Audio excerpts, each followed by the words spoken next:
Welcome to this online no-fly climate conference brought to you by We Don't Have Time, Exponential Roadmap and Earth Day Network.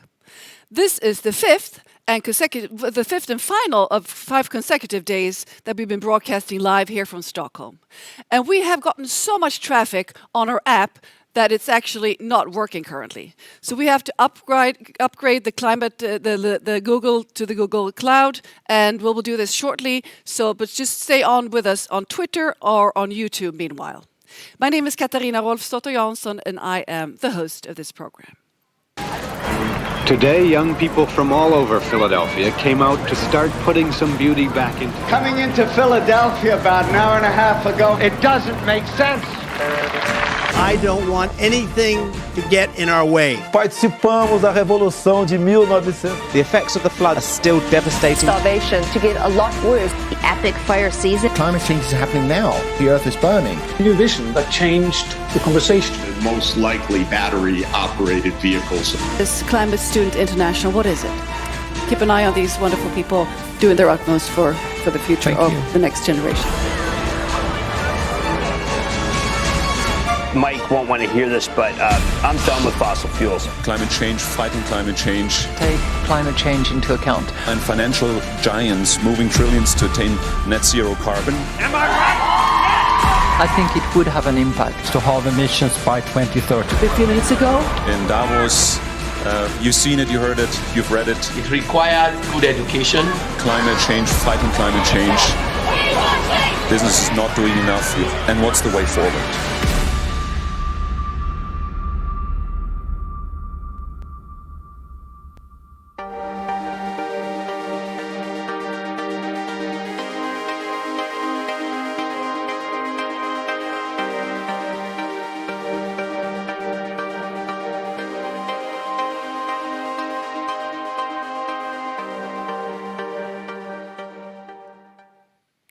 With me here in the studio, I have Ingmar Rentzhog, CEO and founder of We Don't Have Time, Nick Nuttall from Earth Day Network, and Owen Gaffney from Exponential Roadmap.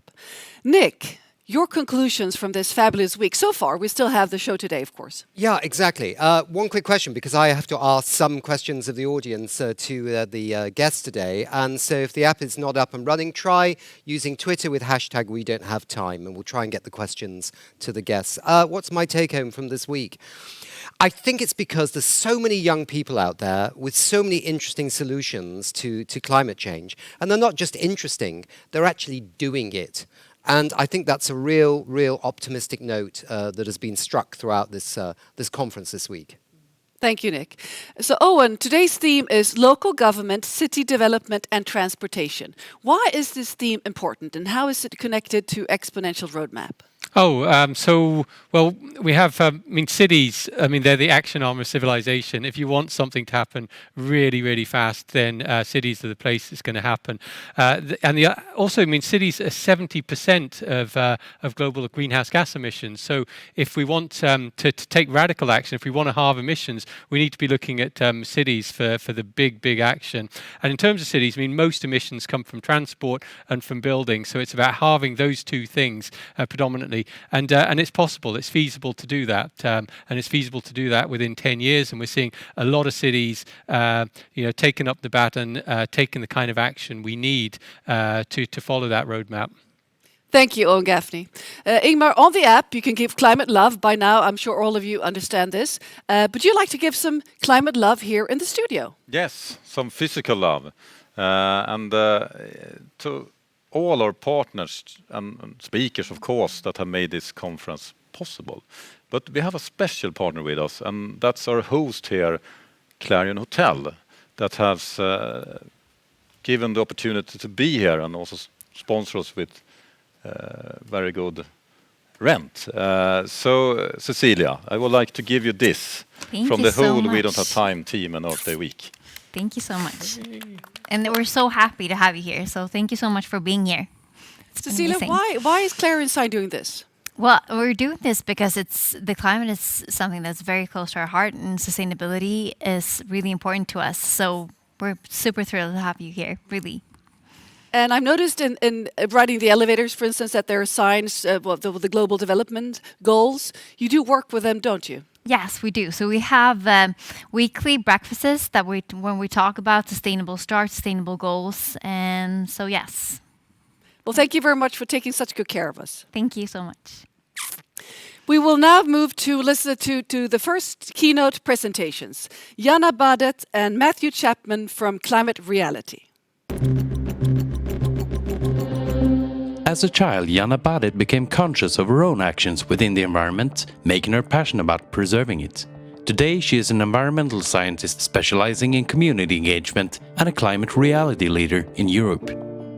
Matthew Chapman's career has come to rest as the confluence of entrepreneurship, education, and ecology.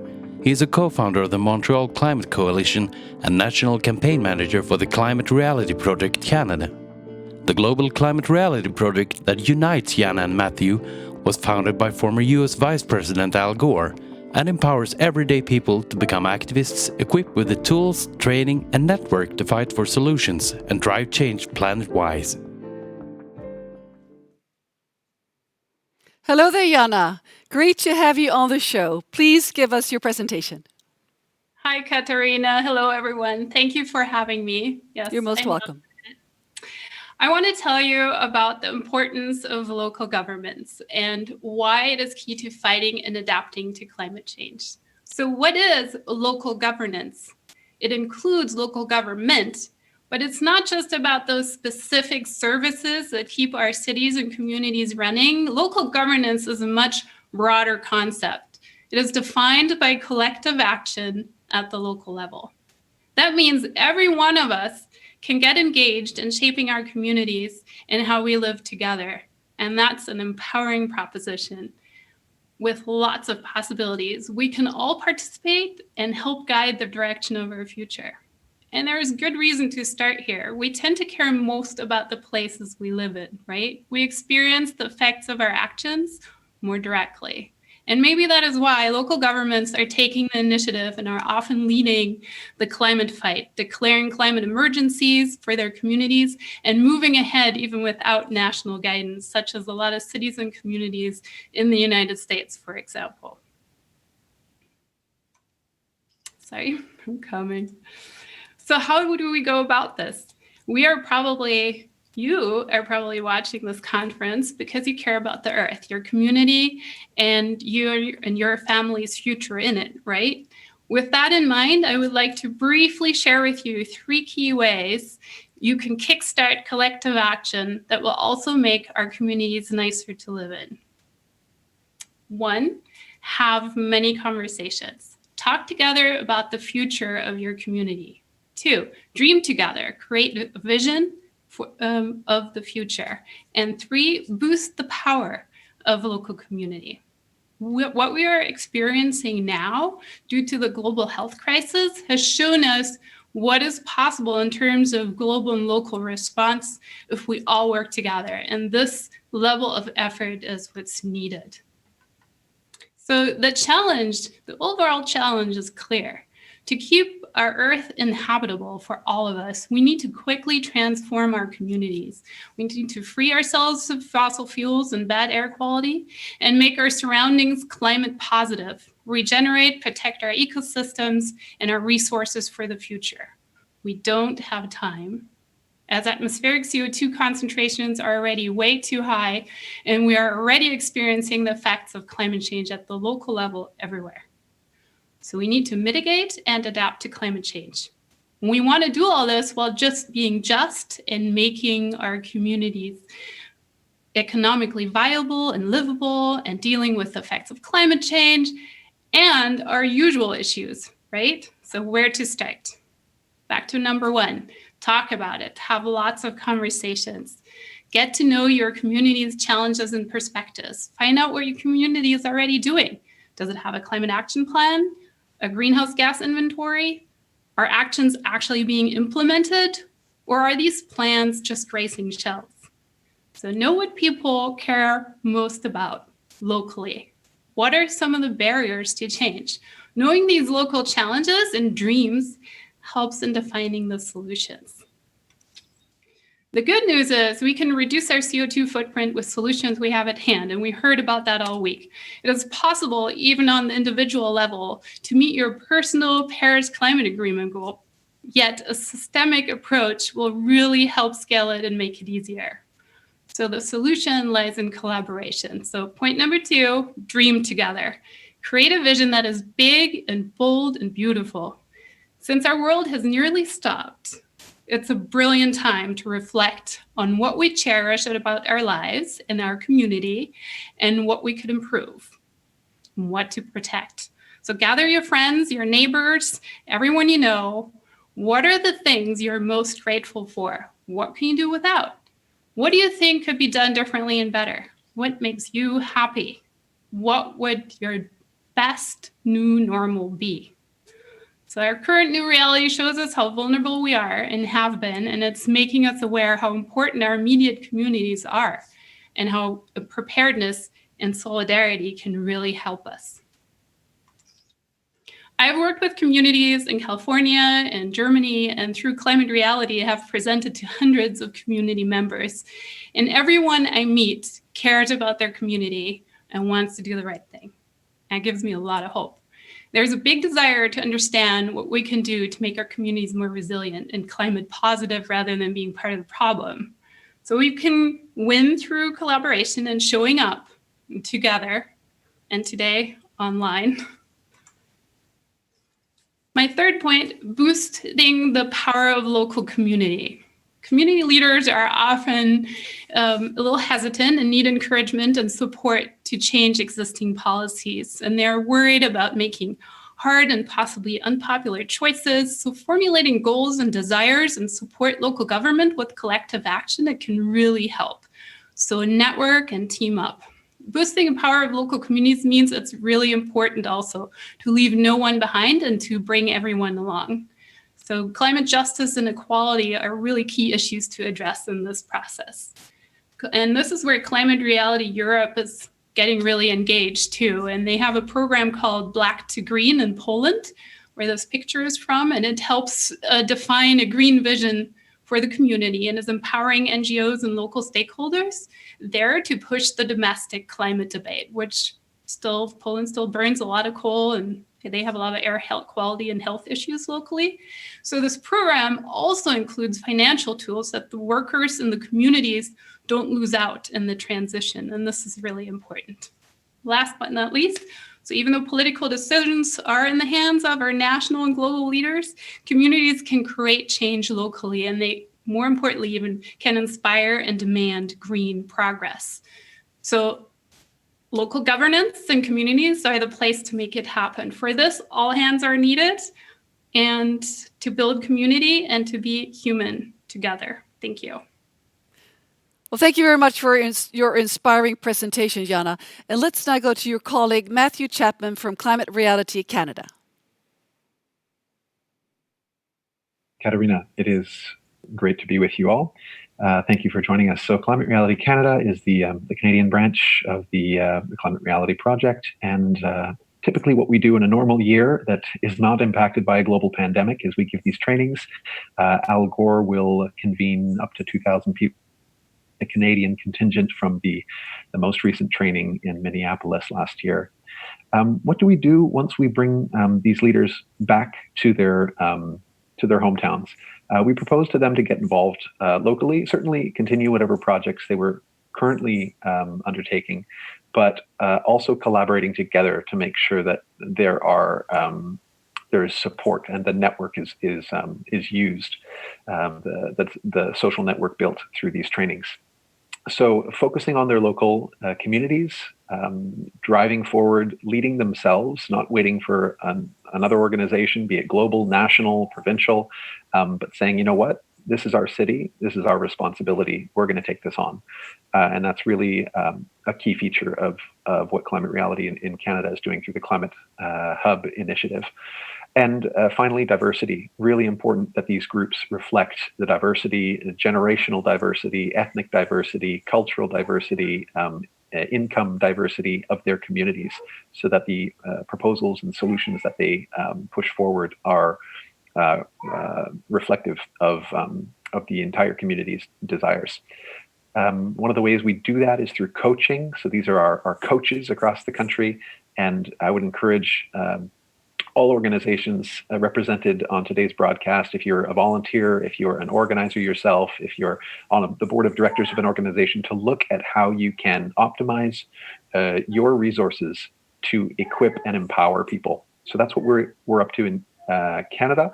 And there are 3 ways generally we do that, and these are some of the actions, whether it's pushing local climate emergency declarations or holding educational conferences, very hands-on stuff like bicycle repair workshops as well, and of course marching. We had over 1 million people in the streets in Canada in September of last year. So how do we support local groups as an organization with a national mandate? And we looked at this, as I'm sure many of you have seen, this cartoon before, and asked ourselves, how can we translate this into day-to-day actions and solutions at the local level? Which brought us to founding the National Climate League 3 years ago, and this is now the second full season we've come through. And I'd like to share with a little bit of how we're gamifying, making it fun to make our cities healthier, make our cities happier, make our cities more sustainable.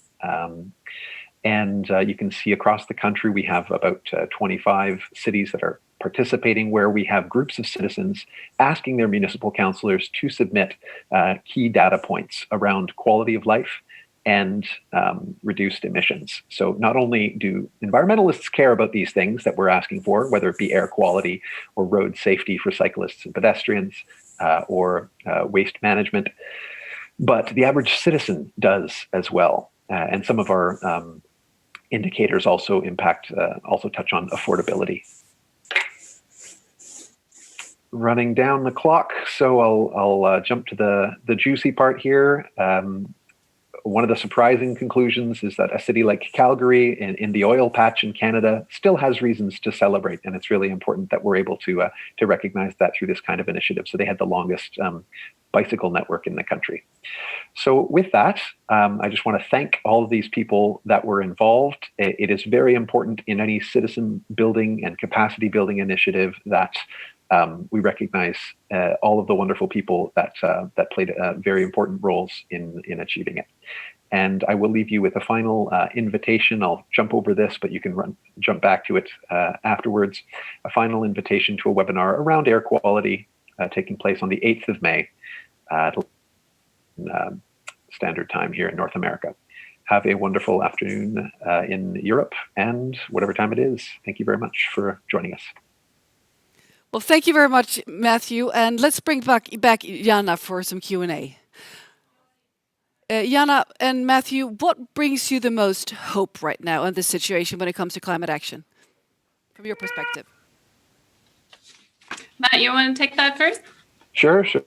I hope by default is my operating principle.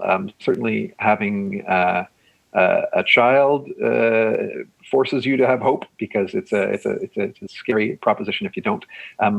And I think the faith in individuals to do what's best for them and their communities is kind of what drives my hope. I do believe that what's best for individual communities is what's best for the planet.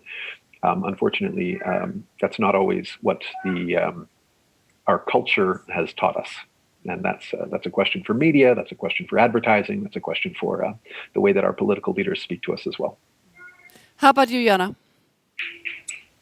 I am hopeful because I see, especially the young people and everyone I meet, especially in person and personal conversations of all sides of the political spectrum, once they understand what it's about and that it's about their community, they care and they do want to do the right thing. And I think we need to understand that people's responses are often emotional to the situation, and denial, for example, is often based in fear. So having understanding for what your communication partner is going through in terms of emotions to this response to this big crisis, and not judging that immediately, but allowing that to sit is really important.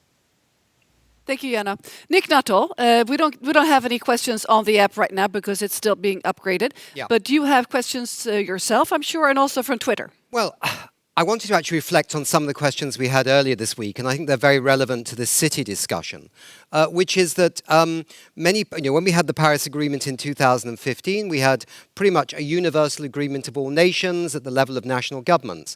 That's changed a little bit since Paris, and now we have the United States pulling out of the Paris Agreement, or what they call the Paris Accords. We've got some issues in places like Brazil and Hungary. So my question to the two guests really is, what is the role of cities, particularly in those countries and states and regions? What is their role during these times when maybe governments aren't so passionate about fulfilling their responsibilities under these global agreements? Great question. Any of you? Yanna. So I actually mentioned it right at the beginning, and what gives me hope there too is that a lot of, especially in the United States, the elephant in the room in this case, a lot of the cities and even states have decided to go their own path, and they're participating directly in the Paris Agreement. So that is not to be forgotten. California, for example, I lived there for a long time, and even individual cities are connecting directly, and that gives a lot of hope. So don't forget about them directly. The national government is not participating, but the people are. So how do you go about best to support this work in the local communities and the local government? Citizens need to do a number of is certainly keeping leaders accountable for the commitments they've made, but also showing them solutions that they might not be aware of, and making noise when it comes time to publicize those solutions. When you look at the typical business model in the private sector, the most you can externalize costs, the better it is for you. So for the businesses that are doing sustainable work, that are actually kind of lifting the ecological weight along with their business model, citizens and cities even can change their buying habits, and they can publicize and do advertising for those kinds of business models. So I know the case certainly in Montreal, where the city is promoting those kinds of business models through its procurement strategies, among others.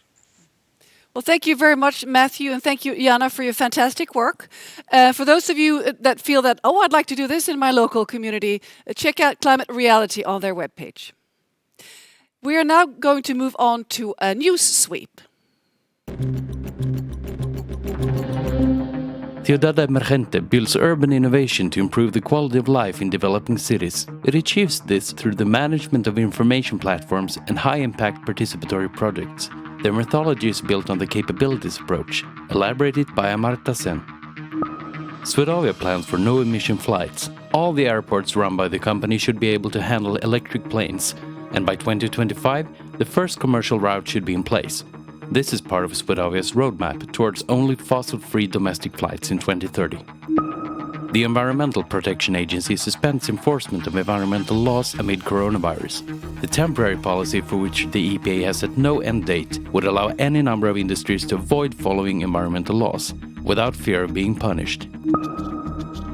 India has taken a bold step to leapfrog from Euro 4 directly to Euro 6 emission-compliant fuels, spending almost $4.5 billion to upgrade the refineries.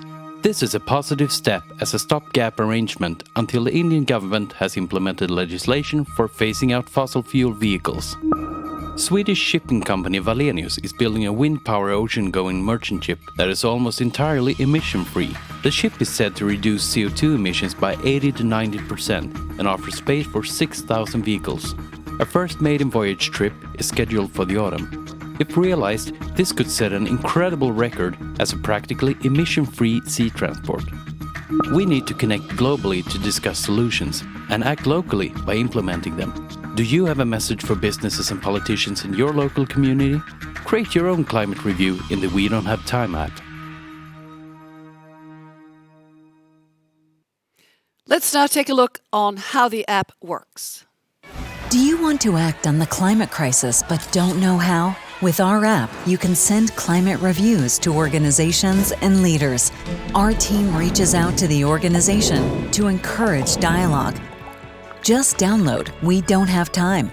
Tap the green Create button and choose Type of Review. Give climate love to people doing great stuff. Create a climate idea to suggest a solution. Or send a climate warning to those who hurt the planet. To increase your impact, you can share the review, because when enough people agree with you, organizations and leaders will change. Many even want your opinion, because we have to work together. Do you want to be part of the solution?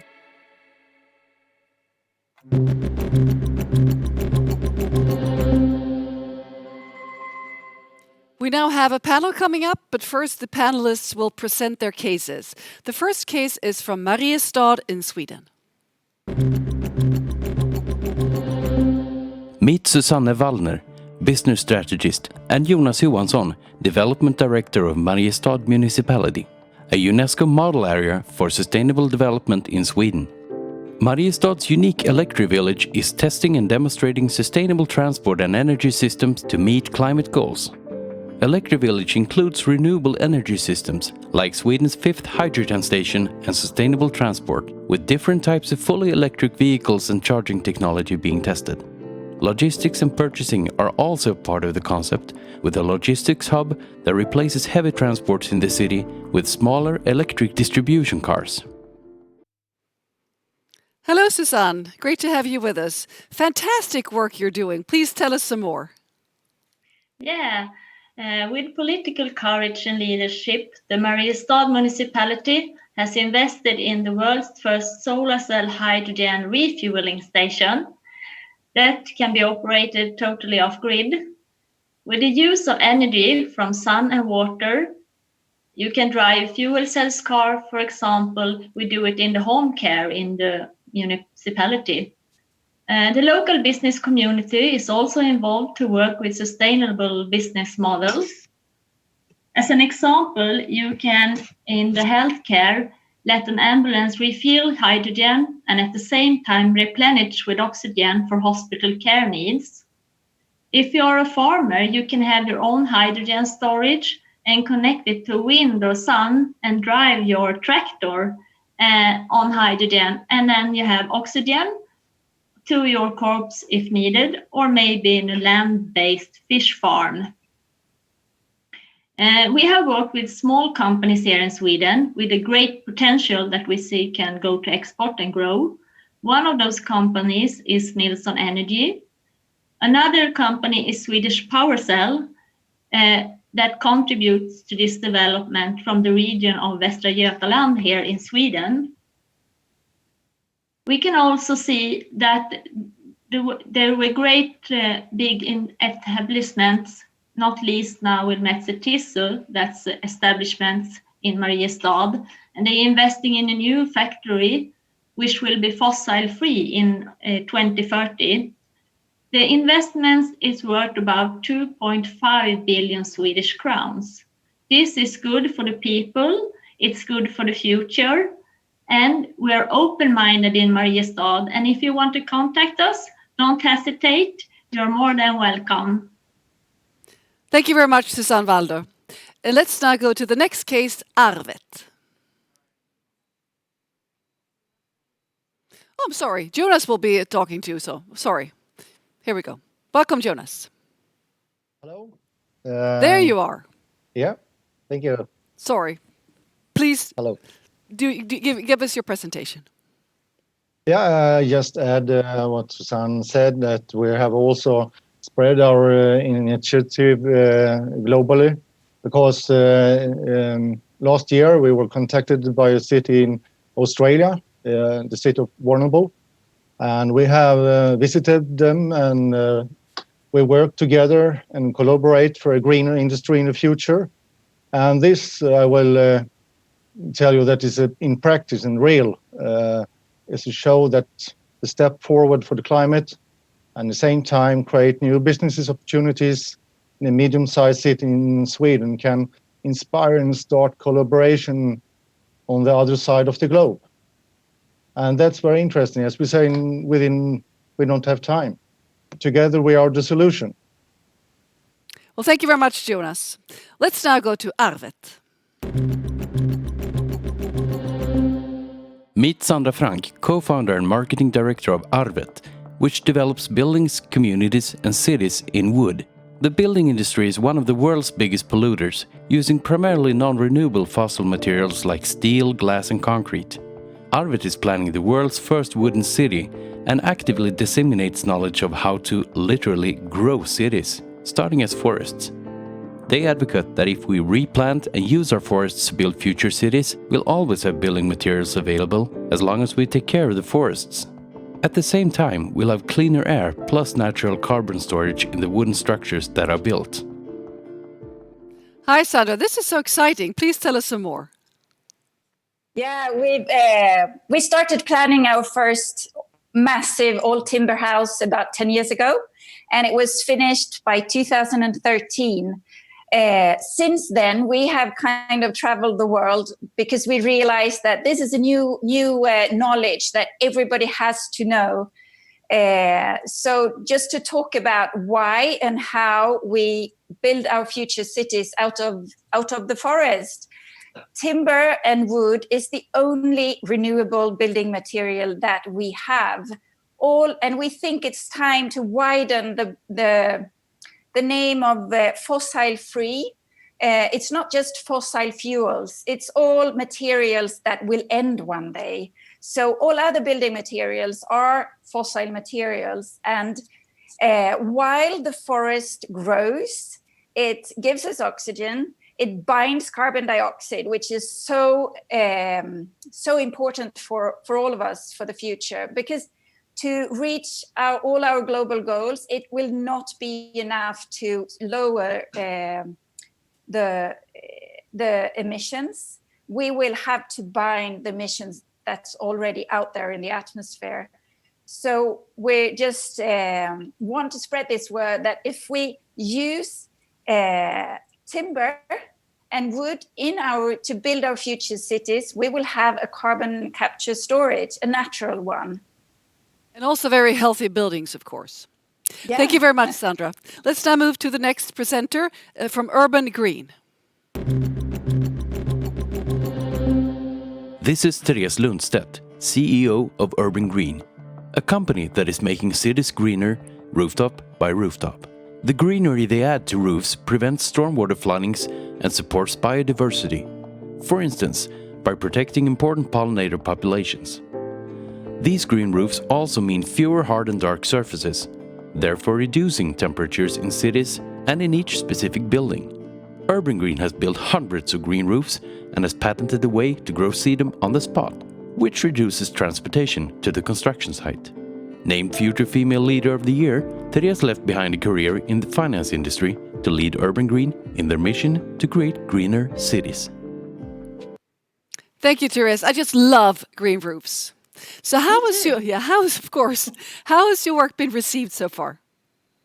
Really good, actually. We're making new ways to build these roofs. We have some roofs with just sedum and other vegetation, but we're also building like mingle areas for bars and restaurants, and also for property owners that have different housing. You know, we have meetings outside, and in these times, everyone wants to be outside, right?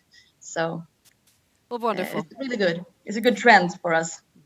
And the green roofs have so many fantastic aspects of healing the cities and creating better air and harvesting water, etc., etc. So it's just brilliant. Let's now bring back all of the panelists and also Yanna Badet as the panel expert. Hello there. Let's see if we can see Yanna too. She's on her way. Well, thank you for sharing your beautiful stories and your fantastic work. There is Yanna coming up. Hello, Yanna. You've watched these cases now and listened to them. What comments, what questions do you have to the panelists? First, I want to say fantastic work. Thank you. I think it's really inspiring, all the work. And I've worked a lot with urban planning and infrastructure planning. And so these are all fantastic solutions. I think my key question would be, how do we quickly implement this? How do we scale this up? And what can we do? What can local government do to really push for these solutions? Let's have Susanne answer that on the angle with the local government, because you're really doing a lot of stuff in Mariestad. Are you with us, Susanne? She's on mute. She's on mute. All right. Yes, I'm with you. Now you're with us, Susanne. So Yanna asked, how can we help local government implement these solutions quicker? I think you have to open up in the local governments, and the leaders and political persons that is leading the municipalities has to be open-minded and let the people in and try to have companies going in even as far as in their own backyard, so to say, so we can move on. So open-minded and move forward to do things in real life, because often we are stuck in projects on the paper, and that's not what we want to do in Mariestad. We want to move on and move forward. So Jonas, what has the key success factors been in really making this happen in Mariestad? As Susanne said, that open-minded is the key, and also have a team within the organization that wants really to do things in real and do project together with the business and companies who want to see the future in sustainable business developments. That's the key, I think. Thank you, Jonas. Would Therese or Sandra like to add? Yeah, we've been working really hard with that for the last, what is it now, 7 years, and to just inform all the politicians, policymakers. We just in May we had an exhibition at the UN compound in Nairobi, because we realized this is really a question for UN to raise the knowledge about how we use how we change the building industry totally. And in my point of view, in the future, just ban using materials that will end and that are one of the biggest polluters and in polluting industries that we have. We can't afford that anymore. And I think that probably one of the best things with this quarantine that we all are now globally and together at the same time, it is that everybody take a step back and reflect. What are the future businesses and what ideas are they driven by? Thank you. Therese, when you've worked with local governments, what has your key success factors been? I'd say that it's a good thing that we have regulatories and rules for new buildings in Sweden, and that you have to have management systems for handling stormwater runoffs. That will help a lot, that new buildings are always more sustainable than old ones. But I think you should take that one step further and also actually challenge the property owners into looking into their existing buildings. If you look at cities, how many new buildings do you have and how many old have you got? And if you just blame the weight on the roofs all the time, and instead you can try to find a square meter by square meter on every roof, maybe you can do that. And also I think you have to loosen up on the buyer and purpose side, because it's too hard with all these rules for small, innovative, sustainable companies to make our way into some of the buyer processes. I think we're missing a lot of good ideas right now. Well, we don't have time for that, to miss good ideas. Nick, please, over to you. A fantastic discussion. Very dear to my heart. I used to work for the UN Environment Programme, so I know Nairobi very well. And wooden buildings, I see there's an 18-storey wooden skyscraper going up 100 kilometres north of Norway, for example. You know, burying the myth that you can't actually build tall structures as well from wood. My question really is this. Is when it comes to the cities who are desperate to finance, in so many cases, this transition to a low-carbon economy, so often you find that the finance is a real challenge. And often some national governments in some countries actually block the finance to cities because they're of the wrong political party or whatever. How do we unleash the investment into cities so they can fulfill their ambitions all over the world to actually finance this transition, even in the cases where their governments aren't so keen to actually support them to do it? That's a great question. Who would like to answer?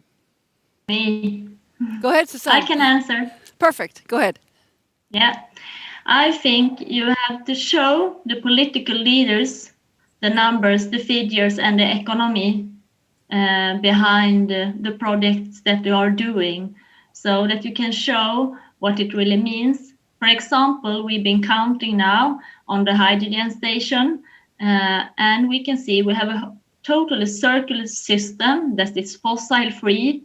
It's totally amazing really for the future, and you can use it in different kind of areas like buses, trains, boats, in farming and everything, and you can be fossil free. And even when I count on it, it's starting to get much more cheaper, because now hydrogen is developing all around the world and people are building hydrogen station and everything. So the prices is less, and now the stars start to coming and the heavy duty trucks and everything.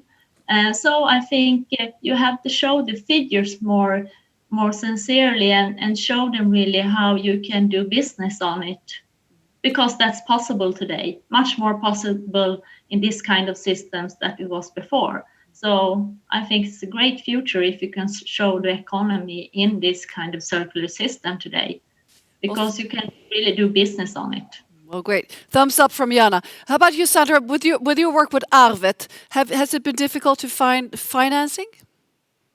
Yeah, it has really. And what I think it's most important, it is two things that you have been talking about. It's brave politicians and brave leaders who wants to. I was at the conference in Madrid last year, and could see so many companies, so many good ideas, and as the green roof, for example, that were there and showed that this is the businesses of tomorrow. Unfortunately, it was the politicians that were not brave enough, that they want to save the old industry. And we have to realize now that it's time for the new industry, the new green industry. Well, thank you. Yanna, from your perspective, we need to elect leaders that really want to act on climate change, right? And we also need to put pressure on the politicians that are in office. So any good advice to citizens watching this? Yes, today is another Fridays for Future Day. So climate strike is happening online, #ClimateStrikeOnline. So that's a great way to participate, even though we have to socially distance.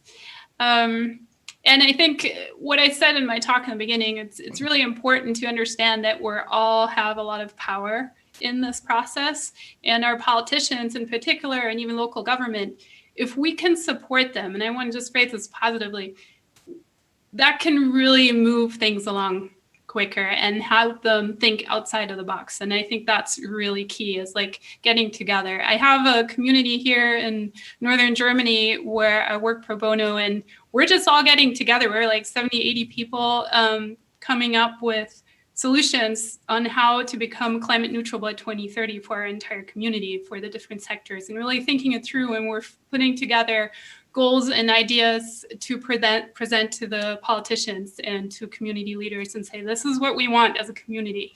And you can all do that out there. We can all do that. Well, wonderful. And we can send climate love to politicians that do great stuff, right? I know Mariestad has received some climate love on the We Don't Have Time app. Well, thank you all for joining us and for sharing your insights. And just keep up that wonderful work. Thank you. We are now moving on to talk to more doers and thinkers.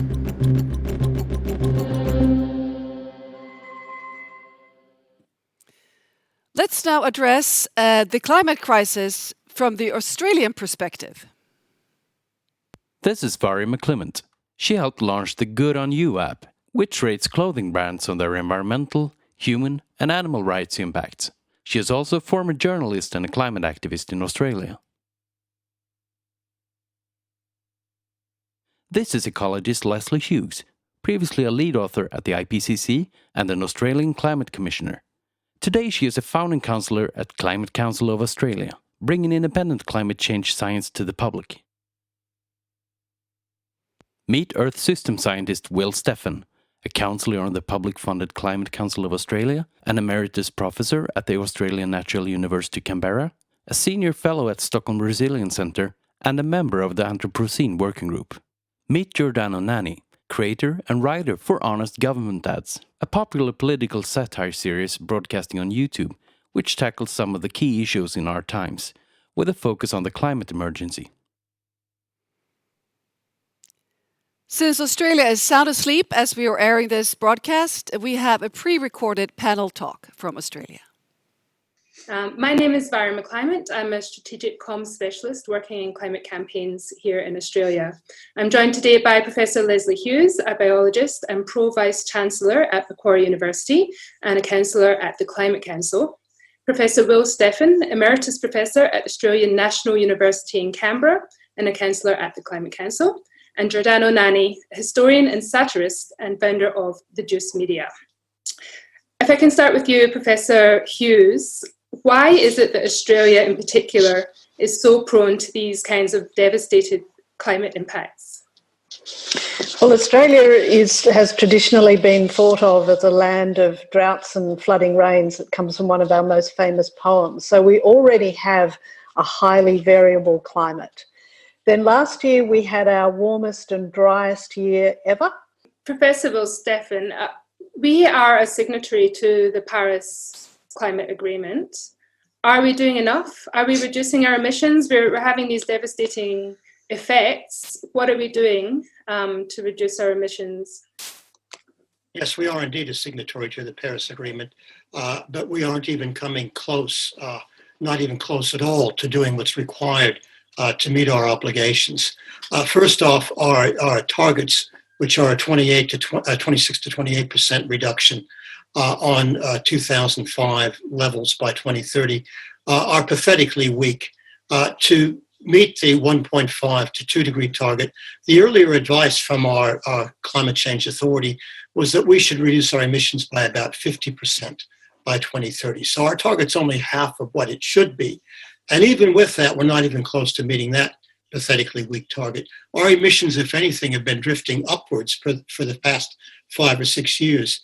And they're still sitting at about 530 or so million tons of CO2 per year. There are no policies in place at the federal level to get these emissions down. The only bright spot I could say is that there's increasing action at the subnational level.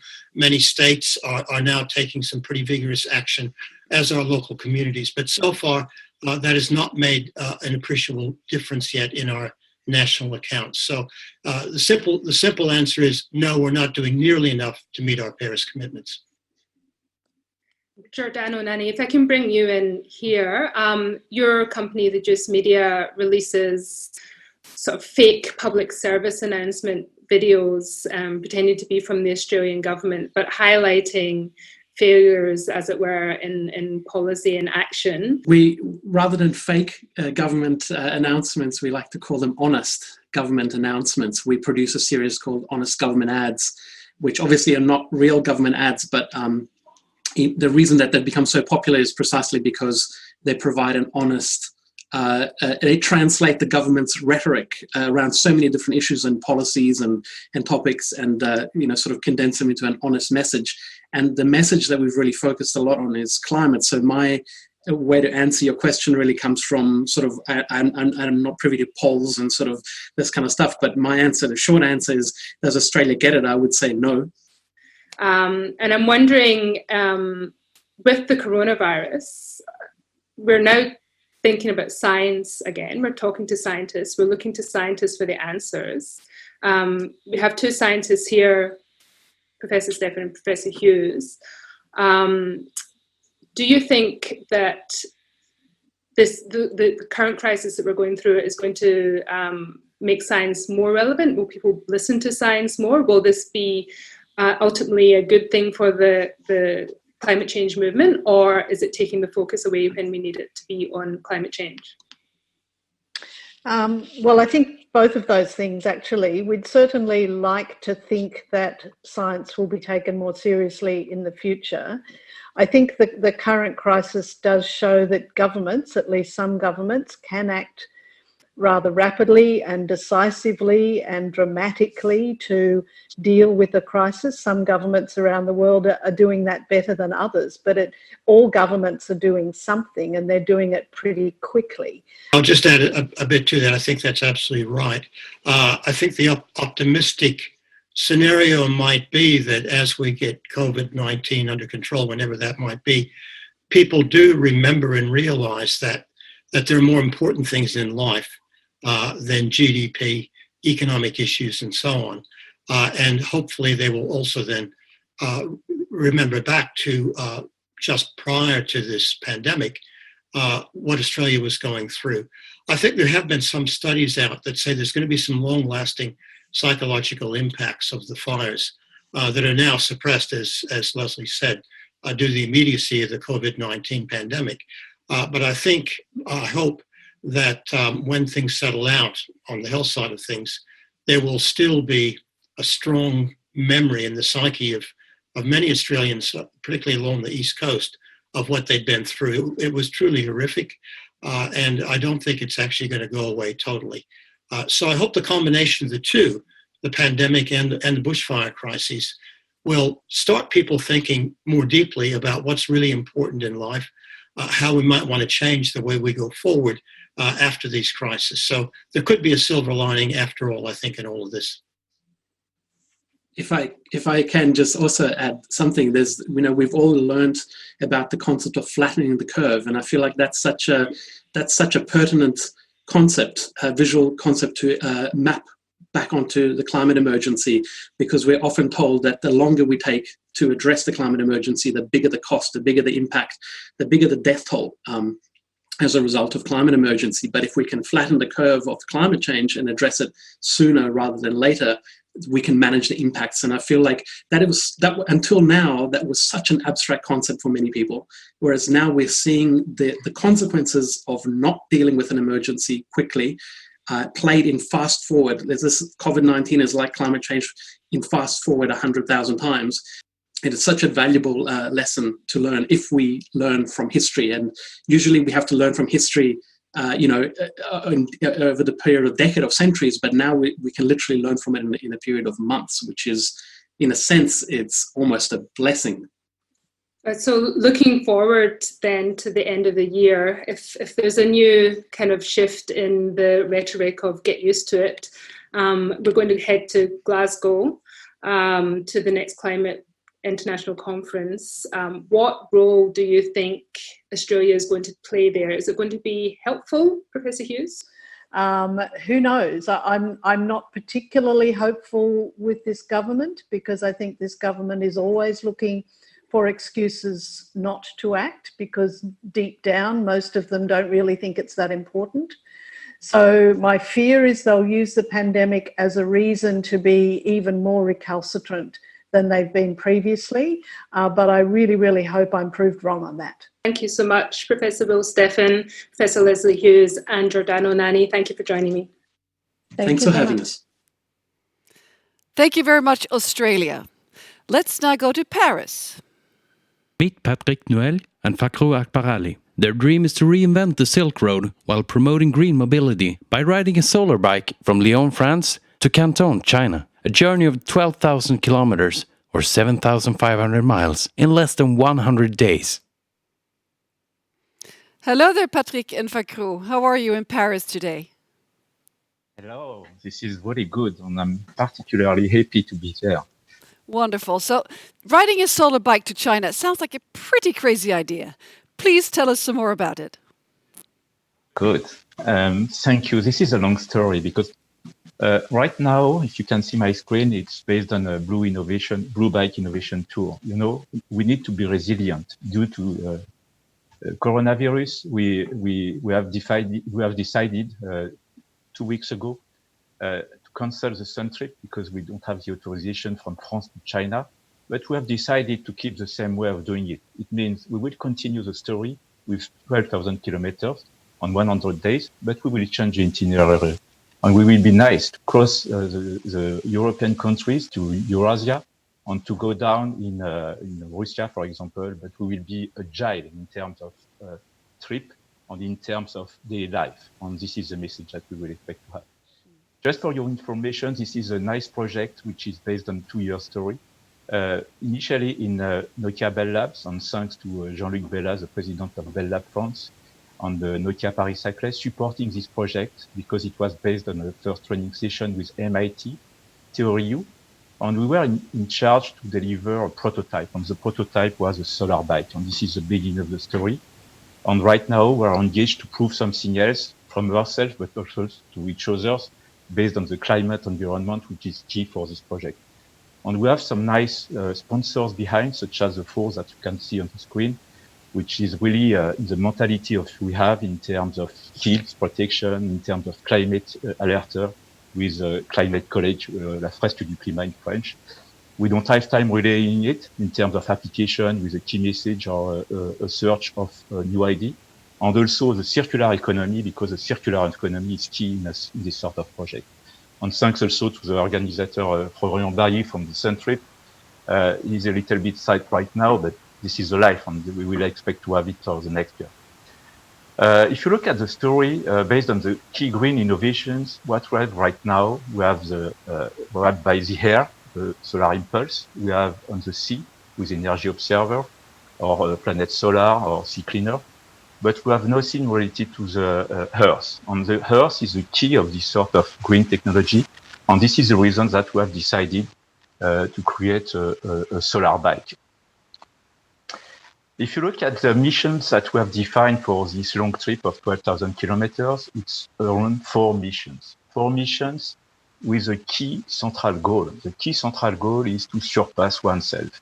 You know, in this period of time, we need to be innovative. We need to reinvent yourself every day in order to keep the positive message, but also to be and to project some nice way of doing it. And the 4 missions behind is really supporting this sort of surpass oneself, which will deliver a book related to this topic. Ecological mobility is key because it's a new way of pushing the new mobility in order to have some key centric parts, such as, for example, imagine that if we are able to transfer 30% of the traffic car in the world by using this sort of co-mobility. We will explain later on. But this is a key message. The second point is about the climate environment alerter. We will do during this long 100 days workshops around climate. On climate alerter in terms of gaming. Gaming in order to have conscious about the reality. And thanks to La Fresque du Climat, the game which is very famous for kids up to adults and specialists about it. It's very interactive and helping a lot to explain the story in terms of IPCC data collected. We have also sustainable sciences behind this sort of innovation, because at the end, it's to really deliver a commercial product, such as you can see in the right part, which is two seats for co-mobility. And this is the virtues of this sort of solution is to use a circular economy, because we have a look in terms of end-to-end solution, not just based on recycle something part. No, it's at the beginning of the story in terms of key materials that we need to have up to the end in terms of waste. And we have defined the way of doing it. And this is the next step for the creation of the startup at the end of this year, pushing this sort of evolution on technology. If you look also in this project, what is key in terms of ecology part, we believe a lot, much more than believe a lot, about the drawdown project, because it's really nice. We are very concrete guys asking for solutions, defining something else, and to be very concrete, and not to be in a dreaming world saying, okay, we need to have some issue of some actions in different ways. No, it's really to be concrete on solution, project, product in a collaborative manner. And the collaborative manner is the spirit of the open innovation, and this is key for our team related to this project. We will have also an association of different guys very relevant for this sort of story, such as the blue economy of Gunther Pauli. which is an initiator, and I will say in terms of Bible of ideas and also a concrete project to launch in order to protect the climate and to be in phase with human perspective on this planet, and to be aligned about it, because it's also to have a quality of life and not just to say, okay, we are anxious, but we will do nothing. No, we will do something else, really in phase with the humanity, and this is key. Another point that is also important is the Circular Economy Club member, because we will do during this trip, the long trip, some meetup session in different cities. And we will invite all the member people of this circular economy, and more specifically the government and the transport specialists, to meet us in order to exchange and to have, such as today, Facebook relay or YouTube relay video with interview asking for, okay, how can we anticipate the transport evolution, such as we push. I will. Sakru, are you ready to continue this short presentation? Yeah, thank you. Thank you, Katarina, to provide us this chance, to show and to testify how we are, focused on this climate impact. So one of these, the main goal, in addition to the 4 missions, that Patrick, told us, it is to co-create this book with the kids, in hospital, in a very critical, let's say, sickness. But let's say first they are kids. And this, we want to share the dreams, with them and their dream as well. So creating this book on Surpass Oneself, this is also one of our, let's say, key trigger. Sure, there are as many as people we are in this world, 7.5 billion. Each of us have a way to surpass, meaning that go to beyond the limit psychologically or physically. And this was, let's say, one of our let's say, key drivers. Because let's say for me, I don't know for Patrick, that being in the zone of comfort, turning around the port, and unable to open the lid, that was very annoying for me a few years ago. So I said, what can I do? And this status quo was not good. And here, this is the same, let's say, kind of a struggle we have, in a status quo with this, unique thought that the growth is, infinite within an industrial, economy as the only engine, for growth. And this thinking, infinite growth, through the extension of the species, and the human at the service of that growth, this is nonsense. Okay, so I think, sure, I would say we don't have the time to wait, but I will say it's time to say stop. Enough is enough. So that was, let's say, the driver, how to share individually to surpass, because we have a fear. I have a fear personally. I'm not sportive like Patrick, but let's say it's an innovation mindset. Open mindset, not a fixed one. Just jump in, test it, progress. And we cannot do with the vision of war, that each of us and society have. But on our vision, with this, like in the past, you see, with the Air Force flat, and you can imagine what happened to them, So here we are in the same type of, both, I would say, road, we need to decelerate on the other side. We need to accelerate on this transition, and this we want to promote. So you see this road to surpass oneself, as Patrick said, 12,000 kilometers. If you have a chance, we could not go to China on the Silk Road. In French, it's dépassement de soi. It's the same kind of, I would say, name of La Route de la Soie. So to surpass oneself, it is key, as Patrick said, meeting all these innovators, the political leaders, and try to, let's say, what are the projects, they can immediately, try to, implement. And especially, please, Patrick, maybe we can go through the next one. So on the green mobility, we have on this biking, which is an active mode or walking. So we have 3 axes, how to control this system of mobility to reduce this greenhouse gas. So we can reduce the movement and the travel distance. We can transfer also from what we expect here. It's a transfer, of offloading roads with these cars and using the path lane So 30% it's an achievable objective. So to transfer like this and using it. And of course, we have also the standard shared public transport and carpooling. And the next part, it is the green energy, how we can use all this green energy, the solar, maybe in the future, the hydrogen, and to get this efficiency. But getting this efficiency, it doesn't mean we need to put a lot of weight on the vehicles and, and to make it, let's say, to lose, the efficiency on the other side. So one of the initiatives which is very great here, as you see on the bottom left, this is the RERV that is going to be implemented, I would say, by 2025. And it's in 2 phases. And these 35 bike associations succeeded, I would say, to push and to get our leaders here in the Paris area, Ile-de-France region, to get this, 650 kilometers. And frankly, it's a 300 million euro to 500 million investment, which is really keeps creating value, which is not about the cost. The idea is how to invest in an ecological way and reducing this gas, greenhouse gas emission.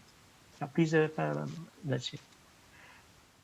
Yeah, you can. Yeah. So here, this is 2 topics which is related to our bike. You see, trip and bike. I would say the startup you want to create on the on this bike, getting a safe, co-shared bike, providing a green energy, a well-being, a health protection, and a physical activity, which is key, because our mode of, working often, let's say it's very sedentary, So, and it's important to provide a bike safe and highly well-designed.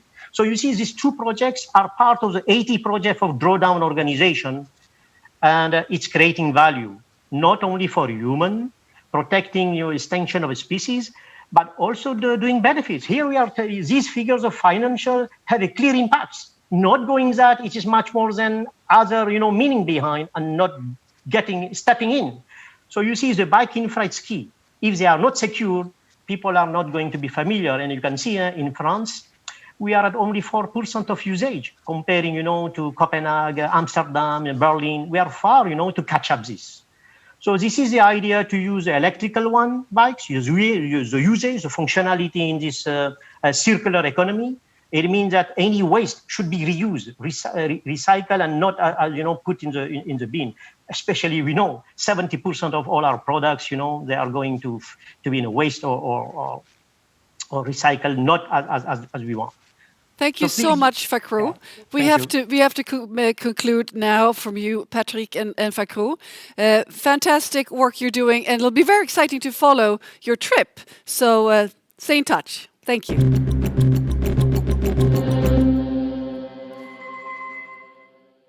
We're now moving on to listen to another expert from WWF. Meet Susie Broqvist Lundegård. She has a background as a teacher, principal, and outdoor educator, and since last year has been a program coordinator in the Education for Sustainable Development at WWF Sweden.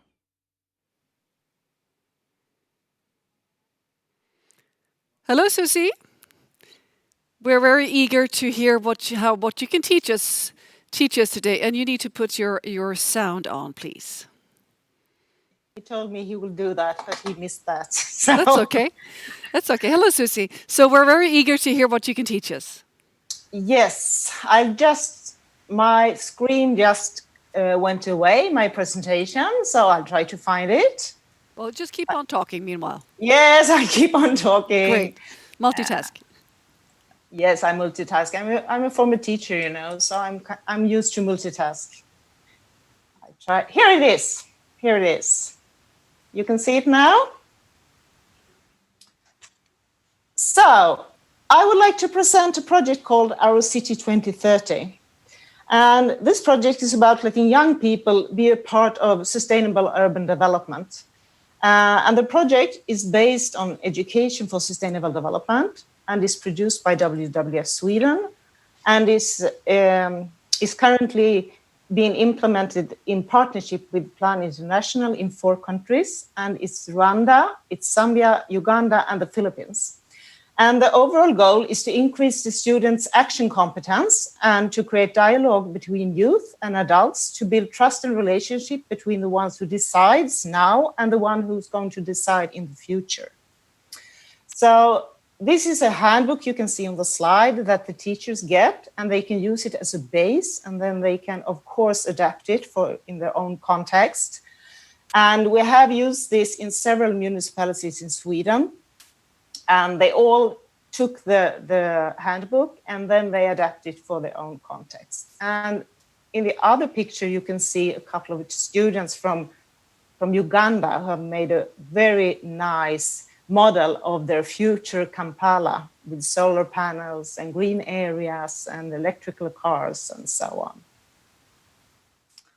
So the project starts with that the students, teachers, and principals, and also city officials is educated in education for sustainable development, issues of climate change, and in what way this affect their own lives and their cities. Because we want the youth to have knowledge, motivation, and possibility to take action for sustainable urban development. And we want the decision makers to listen to the youth and take their ideas into account when they are planning their city. And the goal is to have the youth to be a part of the preparation of the city's roadmap towards the 1.5-degree goal in the Paris Agreement. And the project includes reality-based learning, democratic work methods, and students' commitment to their own city and their own future. So both teachers, students, and principals and officials get educated in climate issues and also in education for sustainable development. After that, or parallel really with the workshops that the teachers and students have, they start working in schools to develop visions and solutions for their city. How do they want the city to look like in the future, and what has to be done to reach the 1.5-degree target? When they have a number of suggestions for their city, they present them in a so-called climate council. And to the climate council, they invite officials, politicians, other schools, media, and so on. And they present their visions and solutions, and also discussions are held between youth and decision makers on sustainable urban development and young people's participation in the democratic process. The overall purpose of the Climate Council is to open up for the youth to talk to the decision makers, and vice versa, of course. And this is, of course, also an arena for the students to visually show their ideas for those who really decides. When we ask the students what they think about the project, they say that it has given them the opportunity to meet and to talk to the decision makers, and that they have learned how they can influence their own future. They also appreciate working with real issues that really affect their everyday lives. The teacher we've spoken to say that the project made them see education with new eyes, and that they have changed and developed their way of teaching about the 3 pillars of sustainable development, both ecological, social, and economical. And when we talk to the politicians and the officials, they express that they have, through the Climate Council, they have the chance to get in contact with young people and see the potential they have, and also the benefit of working together. And we have had this project for 3 years now in these countries, and we have seen amazing dialogues between young people and the people who decide in the city, the mayors and the officials and the politicians, and also have a great place in media. We have a lot of media attending these climate councils. So I just have these 3 slides. And I will end this short presentation by saying that we will not reach a sustainable urban development or the 1.5-degree goal without listening to the youth and engage the youth. We must make sure that they have action competence and that we must work together to achieve a better world. Thank you. Well, thank you very much, Susie Brokvist Lundegård, for really engaging the youth and empowering them. Thank you so much. Let's now go to our studio in Washington, D.C.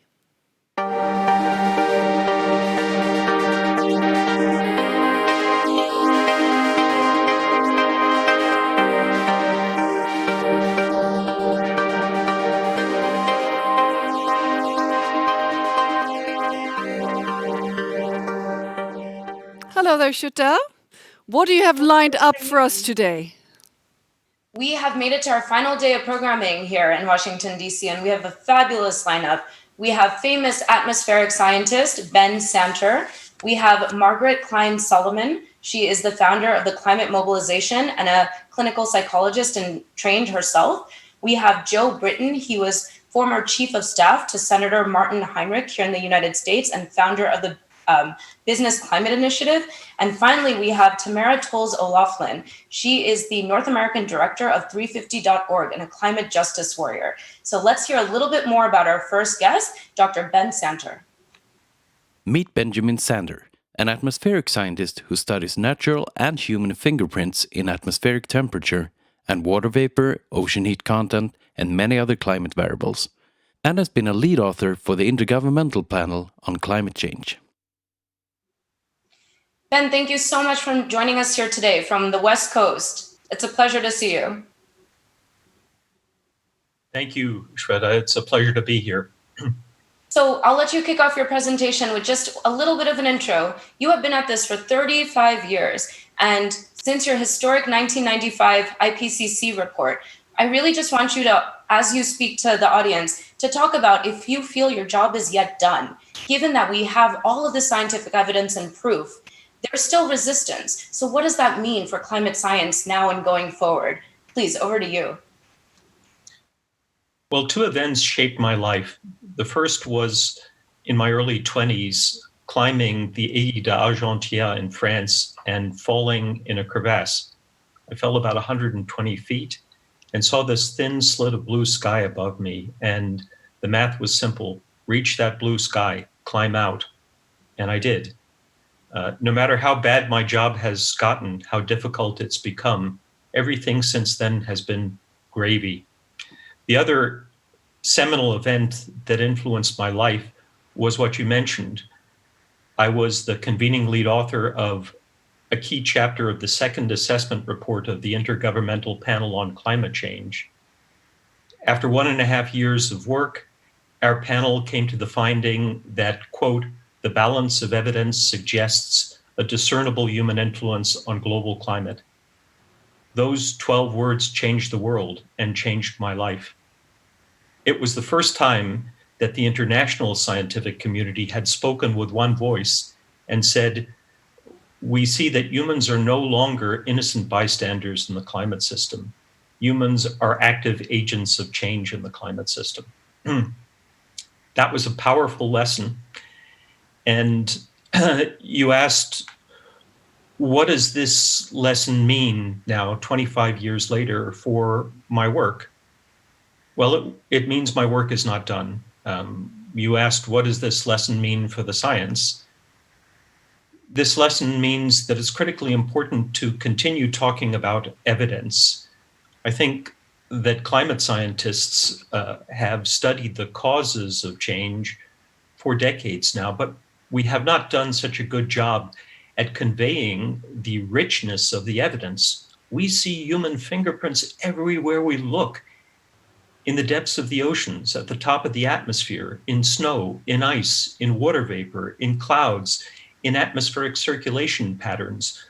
We see human fingerprints in literally millions of measurements from space, from the Earth.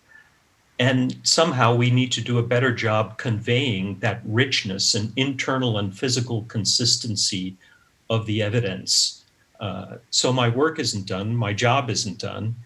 And you ask, where do we go from here? Well, in the United States, where we go from here means we elect representatives who truly understand the reality and seriousness of climate change, representatives who do not engage in trickle-down ignorance, representatives who truly have our best interests at heart.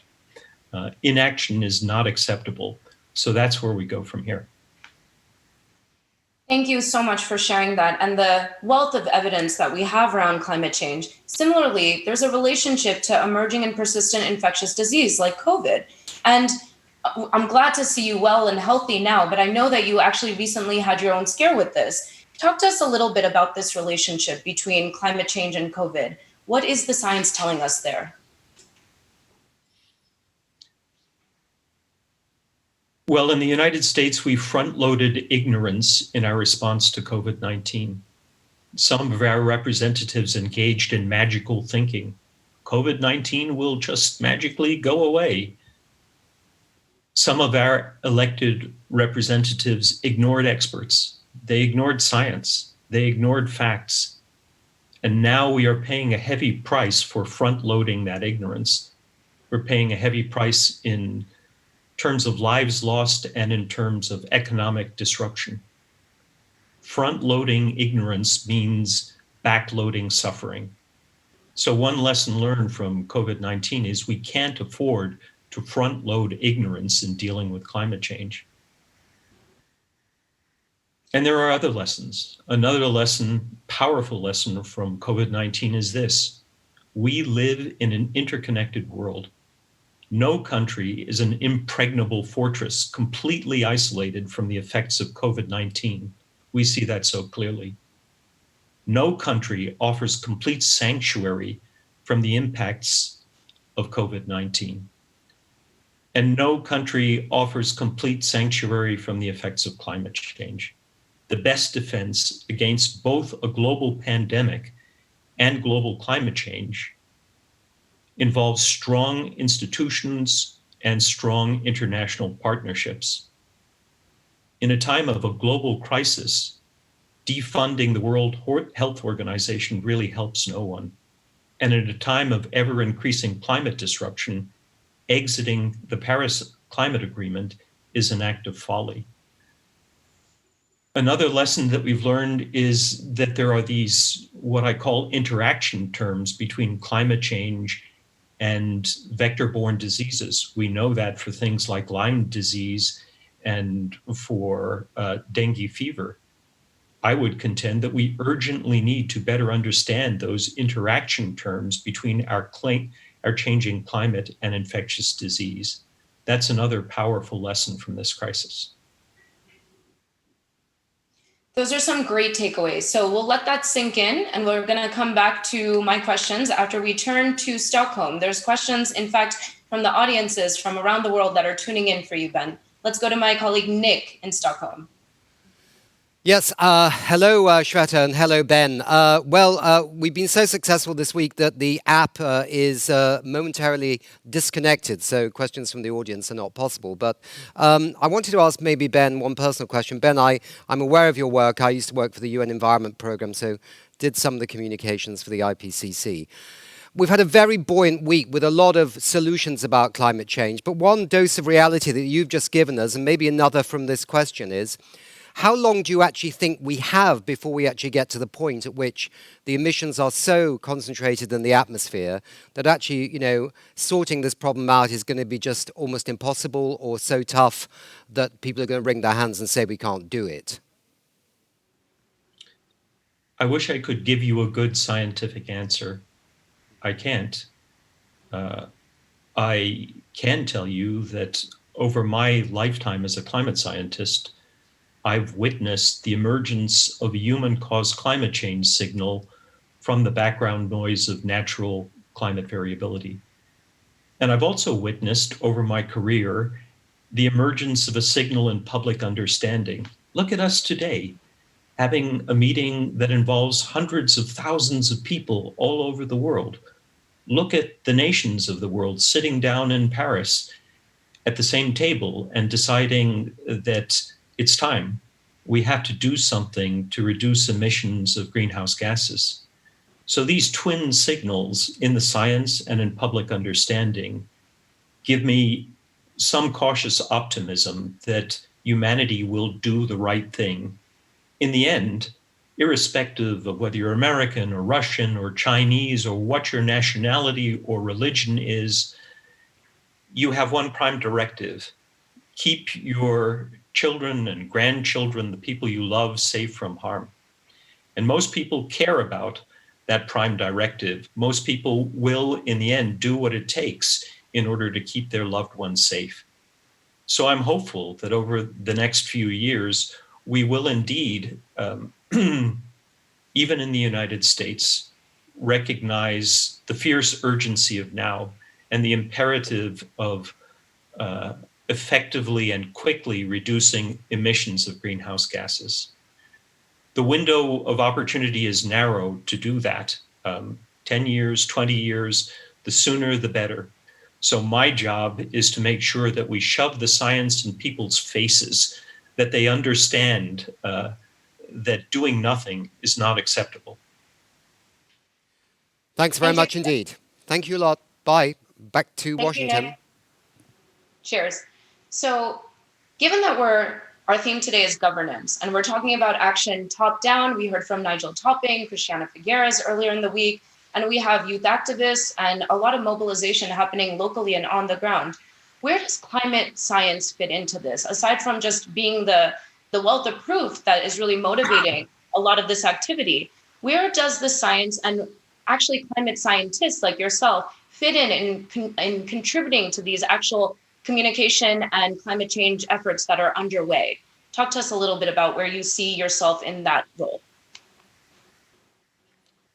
Well, we don't have the luxury as climate scientists of just retreating to our offices and closing the door and hoping that bad stuff will go away, or hoping that people will magically act on our scientific findings. We have to use our voices. Climate scientists have understanding of the climatic shape of things to come, of the likely impacts if we do nothing to reduce emissions of greenhouse gases on ecosystems, on human health, on agriculture, water resources, many things we care about. We have to use that understanding and speak about it. We have to engage constructively with the public, with decision makers, with everyone, with neighbors, with friends, with families. It would be remiss of climate scientists to just remain silent in these critically important times. As I see it, there's really no point in being a scientist if you're unwilling to talk about what you do. But there's more than just talking about what you do and talking about facts and numbers and climate models and observations. I think that scientists also have to talk about the passion of discovery, the joy of learning about the complex climate system and this strange and beautiful planet on which we live. We're not going to shift the needle on emissions if we just talk about facts and publish more papers. We have to tell stories about what it's like to be a scientist. We have to talk about our shared humanity and about the things we value. All of those things are going to be part of my work for the next few years. That's fantastic, Ben. Thank you so much for the work that you've done for us and what you continue to plan on doing and contributing to the action that we need to take now. You know, we're hearing in the time of COVID how kids don't necessarily want to go into the medical profession because of some of the pushback that the health community has been getting. In the same way, we need to continue as a science community to encourage young people to pursue careers in STEM. And so the work you've done has made this really something for young people to look forward to. And we continue to encourage those that are interested not to give up, because there's so much more work that needs to be done and we need your contributions. Thank you, Ben. Thank you very much for your time. Thank you for giving me this wonderful opportunity. Absolutely. Let's move on to our next speaker for today. We have Margaret Klein-Solomon. She is the founder of the Climate Mobilization. Let's meet her now. Meet Margaret Klein-Solomon, clinical psychologist turned climate warrior. Margaret is founder and executive director of the Climate Mobilization, which advocates a whole society mobilization to protect humanity and the living world from climate catastrophe. Margaret, thank you so much for joining us today via Zoom. It's a pleasure to see you. We know that you had a book coming out that just came out, in fact, and you would have been on a book tour at the moment. You're in good company. Christiana Figueres, who we talked to earlier in the week, was in the same situation. So let's use this opportunity to talk a little bit about what you would have liked to have shared and what you are sharing virtually to audiences around the world in regards to how we use the science that we just heard from Ben Santer and apply it to real mobilization and action. Tell us what you would have said and we can still say because of the technology we have to still reach audiences around the world. Thank you so much, and thank you for having me, Sheta. It is true. My book, Facing the Climate Emergency, How to Transform Yourself with Climate Truth, just came out this week. And I'm so happy to have this opportunity to talk about it. The key message of my book is about pain into action. And that means, the discussion about climate has been so intellectual and scientific that as a clinical psychologist, I think there's something unique that I can bring to this conversation. And it's about the emotions that we have and also how we can process those feelings, feel our grief, terror, rage, guilt, all of it. It's an emotional roller coaster, but that it's necessary to go on that roller coaster and to feel everything that comes with it, and then to turn that pain into motivation and action. So you also have this really unique vantage point as a clinical psychologist. Let's talk a little bit about that too, as it relates not just to this unique time we're in, but also climate change. What does this all mean for our mental well-being? Oh, it's a challenging one. We are in really, really difficult times. We are living on the cusp of the climate emergency, starting to see that accelerate, soon to go out of control. And of course, we have a pandemic. So the most important thing that people need to know about taking care of themselves and their mental health during this time is that it is normal and understandable and even honorable to feel, again, grief and fear and other painful feelings. Those feelings come from the parts of us that care about humanity and the living world and the future. And those are the feelings that can really change us and allow us to confront this moment with everything we have. It's so good to hear somebody with expertise in psychology and also in climate, because that's something that is really, it doesn't get as much attention as it should. And it's a really serious issue going forward. Let's talk directly to those viewers who might have experienced some of that already, and you just did. But also the feeling that they may also have at the same time of, well, what can I really do? I'm one person. How can I make an impact? What do you do to inspire them, not in just what you've done yourself, but also just to think about a little bit about how they would merge their emotions in a positive way towards actual climate action? Absolutely. That's such an important question. And people ask it all the time. But what can I do? What can I do? And the truth is, there's so much that individuals can do. And it's not what we've been told by the oil companies and many like big green groups of, change your light bulbs, drive a hybrid, etc. This is not about purifying your consumption as an individual, though that's fine too. But it's not politics. So what I'm calling for people to do is to join the climate emergency movement, right? Join a mass movement of people and help it grow and build power. And the first way to do that, something that you can all do today, is talk about the climate emergency. Talk about it with your friends, with your family, with your neighbors, with your colleagues, because why society isn't treating this like an emergency is because there is a spiral of silence. No one is talking about this. And so everyone assumes, well, it must be fine, right? If it was really that bad, surely people would be talking about this much more than they are. So because humans evaluate risk socially rather than rationally, you can make a big impact just by breaking that silence and talking. And when you talk about this, talk about it personally. You don't have to give a PowerPoint on the science. Talk about what it feels like to you living in this time, what you think the future holds, what you're afraid of, and ask. And what is your relationship like with the climate emergency? What are you feeling about the climate emergency? Margaret, it doesn't even matter that you're not physically here. Your passion really just reaches through the screen, and I hope right into the ears of all the viewers from around the world. Thank you so much for your contribution to this movement and for sharing your book, and I really hope viewers get a chance to get out there and check it out. Thank you, Margaret. Thank you.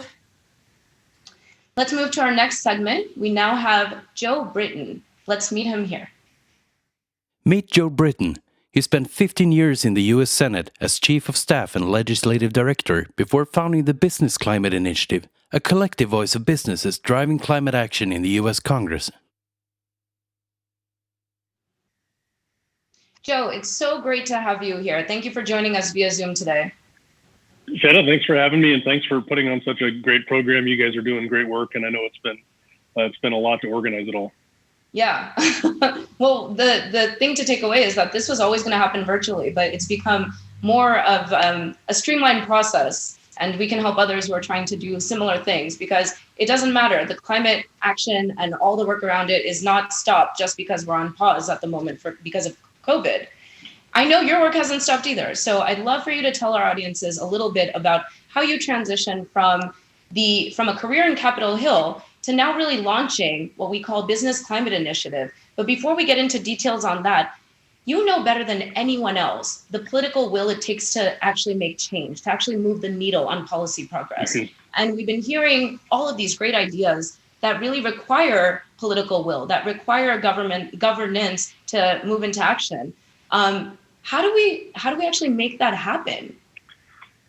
Well, I think the number one thing is, and Margaret had touched on this, is people need to be active. And I actually don't think people realize how much power they have.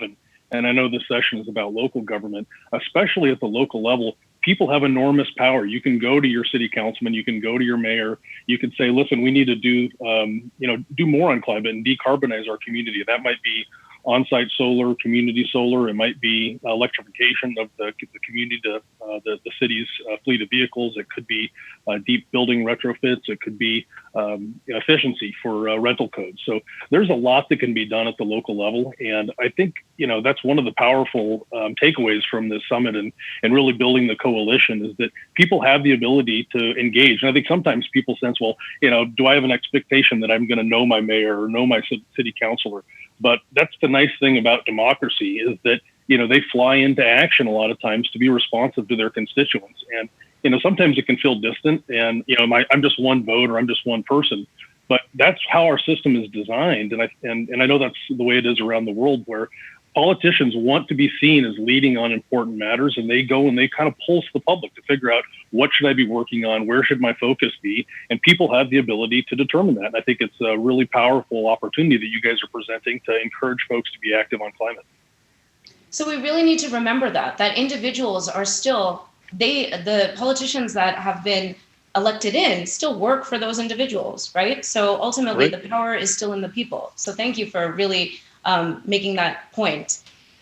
I'd love to hear from you a little bit about your thoughts on where the private sector fits into all of this. So we heard from Nigel Topping. He's becoming a louder and louder voice for the private sector globally. And there's a lot that needs to happen in terms of non-state actors contributing their efforts into this climate change action globally. So where does business and policy, how does it come together? Where does it fit in? Well, and again, I think the root of this is people. And I say that because the business community really is, I think, being responsive to consumers, to their employees, and to shareholders. They know that they need to do better at climate. And there's been good examples of businesses leading on this. They've been pushing sustainability metrics throughout their supply chain. They've been going and making big investments to decarbonize. So they're trying to figure out how they show their stakeholders that they're doing better on it. One of the things that I'm trying to do with the Business Climate Initiative is to get them to transition not only from taking care of their own operation and doing the right thing, which is good, but to move into the advocacy space. And I really think, we've been stuck in a political rut, especially in the United States on climate. One of the things that we need to do is to build the coalition and bring in new voices. And I think the business community is certainly not the most important voice, but they're one of the most absent. They have outsized influence. They've got resources and they've got credibility that I think would really help us move the needle and hopefully have a different outcome. We've been pounding our, I really want to give credit to the younger generations. For really bringing this to the forefront and talking to their parents and talking to their employer and talking to their grandparents and say, listen, I need you guys focused on this.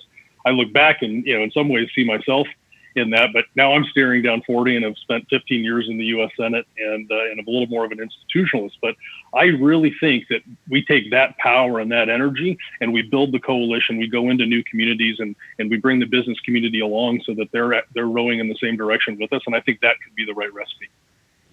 That's great. I've learned so much talking from you, which is why I was very excited about you sharing your expertise with our viewers. And tell us a little bit about what might be surprising for people to learn about how climate policy is made and how do these policies actually get adopted and implemented? Is there something that we just don't know that's really important? Well, I mean, the simple metric, and I think this is going to be a partisan frame, but the Democrats in the U.S. Senate and the U.S. House, they desperately want to get climate change done. I think it's the top priority. Nearly every Congress, and I think if there's a new administration, it'll be job number one. I think we need to unlock how the Republicans approach climate change, and I think they have an interest in doing it. I think the public is ahead of them, and I was actually a couple months ago at a dinner with the top Republican in the U.S. House, and he acknowledged that if you look at the younger generation, say if you're 28 years old, your first, second, and third priority are climate, conservation, and the environment, or some iteration of that. And so he's trying to encourage Republicans to figure out, how do I get ahead of this? How do I show that we really do care about climate and the environment? And their response so far has been plant a trillion trees and depollute the plastic from rivers, which are all good things. But I think we need to get them mobilized to really jump in and have solutions on climate change, because that's kind of the coalition. And one thing I've learned in Washington is no party ever gets to slam dunk the other. And so we need both sides really working together. And that's where I think the business community can really have an outsized influence. And I was talking to a Republican U.S. Senator, and I said, hey, what is it going to take for you to get right on climate and to be more active? And his response is, well, I'm not hearing from any of my companies back home. Industry is not telling me this is a priority. And some of those businesses and industries are ones that are happy to put on their website that they care about climate, but not until they go and activate and actually deploy and work and go and tell Congress, listen, this is what you've got to do, and I really need you to focus on this. I don't think that's where we're not going to get the other side to really focus until businesses is part of the coalition, is organized on it. Thank you for sharing that. So final question, and just to get your final thoughts, everything that you're talking about is US centric.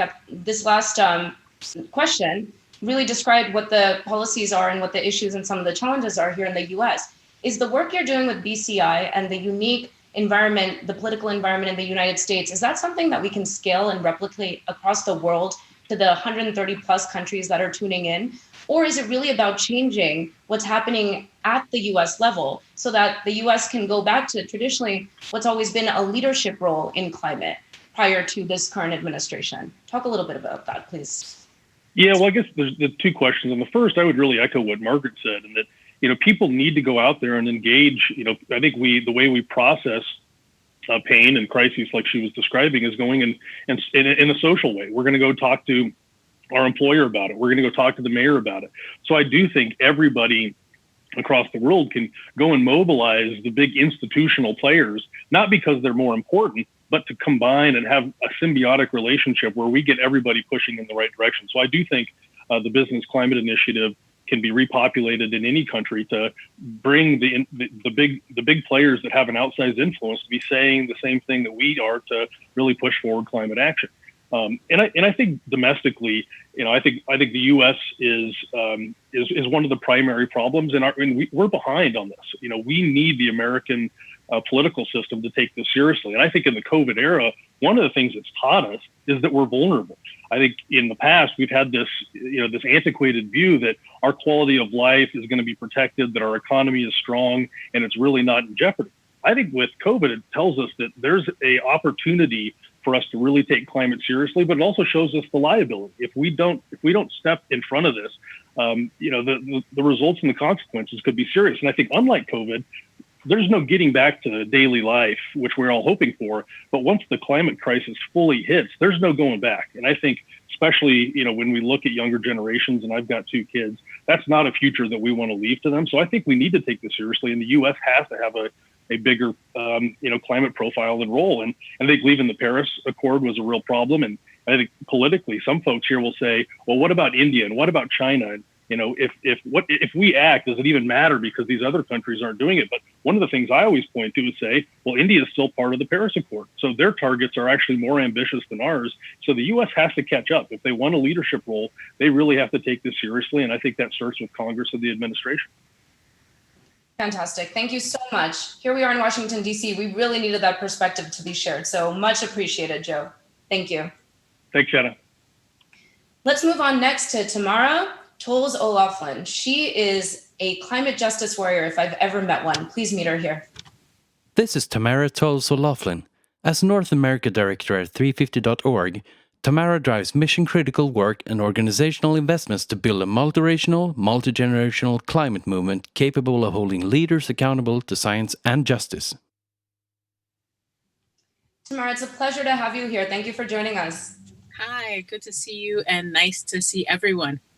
Yes, virtually, the best we can do at the moment. So you recently have taken on this role as the Director of North America for 350.org.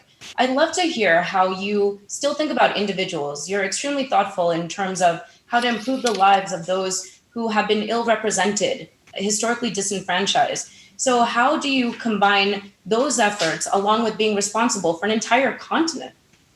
Well, I can tell you that COVID and climate has really brought together some of my thinking on that because they represent the immediate and future crises that we face. I think in my work, I have always thought about the elderly and the poor and the chronically underserved, the immunocompromised, all under a banner of environmental health. And so thinking about the fact that this moment brings into sharp relief that viral outbreaks will only become more common and really start to become a tandem practice that we have to prepare for as environmental degradation becomes real to more people. It'll show up in our homes and schools and our state houses, and it's already affecting every institution. So the fate of the individual has always been tied to the health of the interdependent system. And for me, people are as important as the planet. So in thinking about the kinds of demands that we craft here at 350, the campaigns that we put on, the coalitions that we join,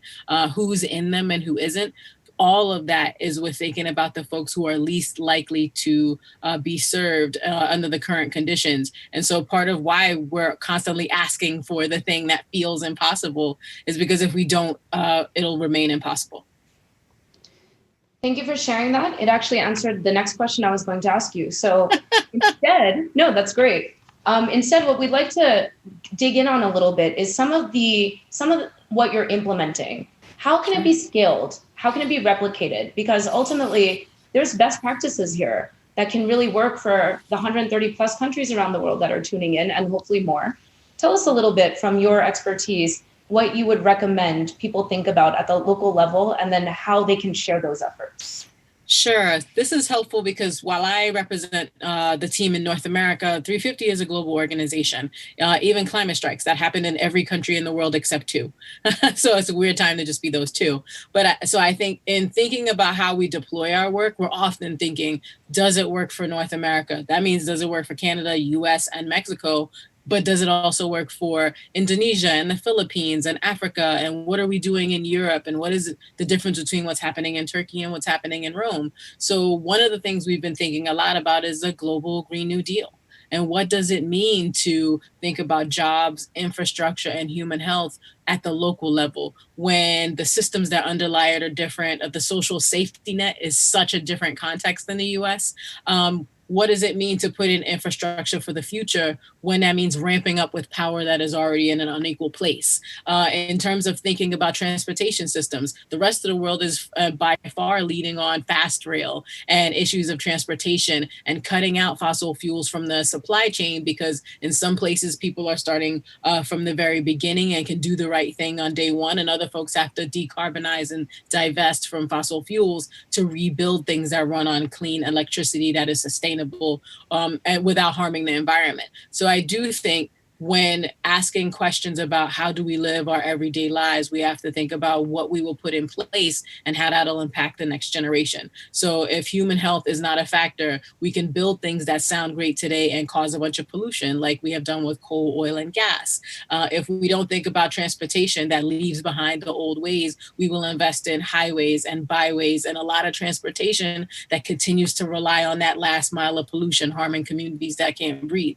That's as true in Baltimore, where I live, as in Brooklyn, where I'm from, as in India, where I have so many friends. Those issues are not different. And so I do think there are plenty of ways to scale that big picture concept of jobs, infrastructure, and human health to listening to folks on the ground who are clear on what it is they're already dealing with and taking up the ideas and workarounds they've already built to figure out how we make investments in the right places for the future.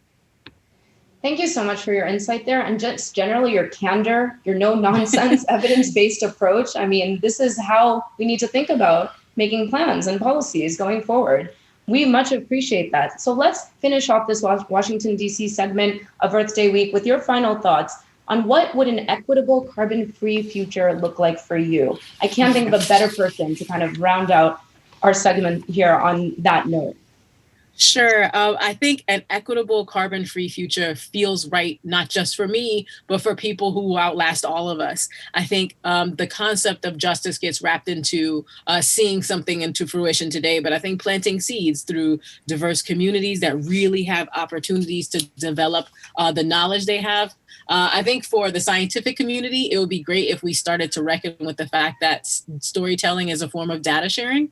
It's the old version of the internet. All the information we've ever had as a species has come from one generation telling stories to another. And so I think taking that up for the solutions that are in it, the expertise and wisdom, all the things that have been tried and failed, all of those things are data points. When we think about making investments in renewable infrastructure, the folks who live in a place can tell you what's happening underground, over the ground, and how they grow their food. So taking that seriously when we start to bring engineers and scientists and people who make things appear in a community space feels right. It also looks like the Green New Deal, especially if what we're choosing to stop doing as things that we already know are terrible. So if we're ending the era of fossil fuels, it has to be because there's a vision where we're thinking about advancements in sustainable alternatives, real solutions, resilience that includes people and planet, recognizing that if people are unemployed, there are new things we could do because there's tons of things to build, plenty of jobs to make, developing climate champions who think creatively and work with their community to visualize a future and then ask for ideas from the folks who are living already there.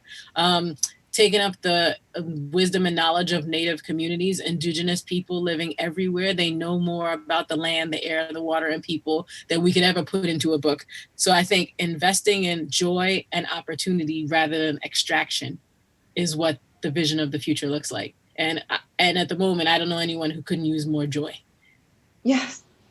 Well, you definitely put a smile on my face, and I hope for viewers that are paying attention and tuning in from around the world. Thank you so much, Tamara, for everything you do. Keep fighting the good fight. Thanks for having me.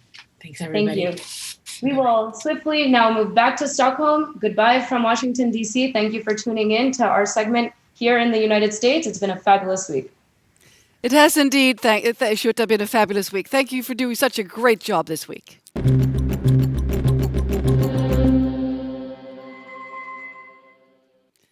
We're now heading over to Chile to listen to another keynote speaker, Jennifer Lenhart. Meet Jennifer Leonard, who holds a PhD in urban climate governance and has worked with urban environmental challenges for 15 years. She is global lead for WWF Cities, mobilizing action and support from cities in the global climate transition.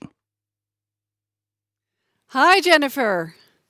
Great to see you. You're one of many experts I have interviewed or met during my 20 years of working with climate action. It's so great to have you with us here on the show. You have our full attention for your presentation. All right. I am so excited to be here. Can you see my screen? Not yet. Okay. Yes, we can. Yes, we can. Fantastic. Go ahead. Well, I'd like to just start out by saying a huge congratulations to all the organizers of this fantastic event. I have been so impressed by all the speakers, the coordination. I really feel like we are actually sharing the room together. So So thank you so much for all the work that you've done here. And my question that I want to talk to you about is how cities can play a key role in supporting the achievements set forth in the Paris Agreement. Well, a key question there first is why cities? Cities are home to 55% of population, and that number is growing. They're responsible for roughly 70% of carbon emissions. They occupy only 3% of global landmass, although that is also increasing.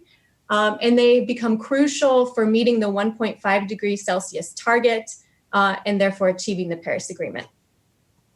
So within WWF, and of course so many other organizations as well, we see cities as a real crossroads. And I think we're seeing that even more at this very moment, in line with the COVID crisis, in line with the climate crisis, et cetera. So how can we shift towards more sustainable cities?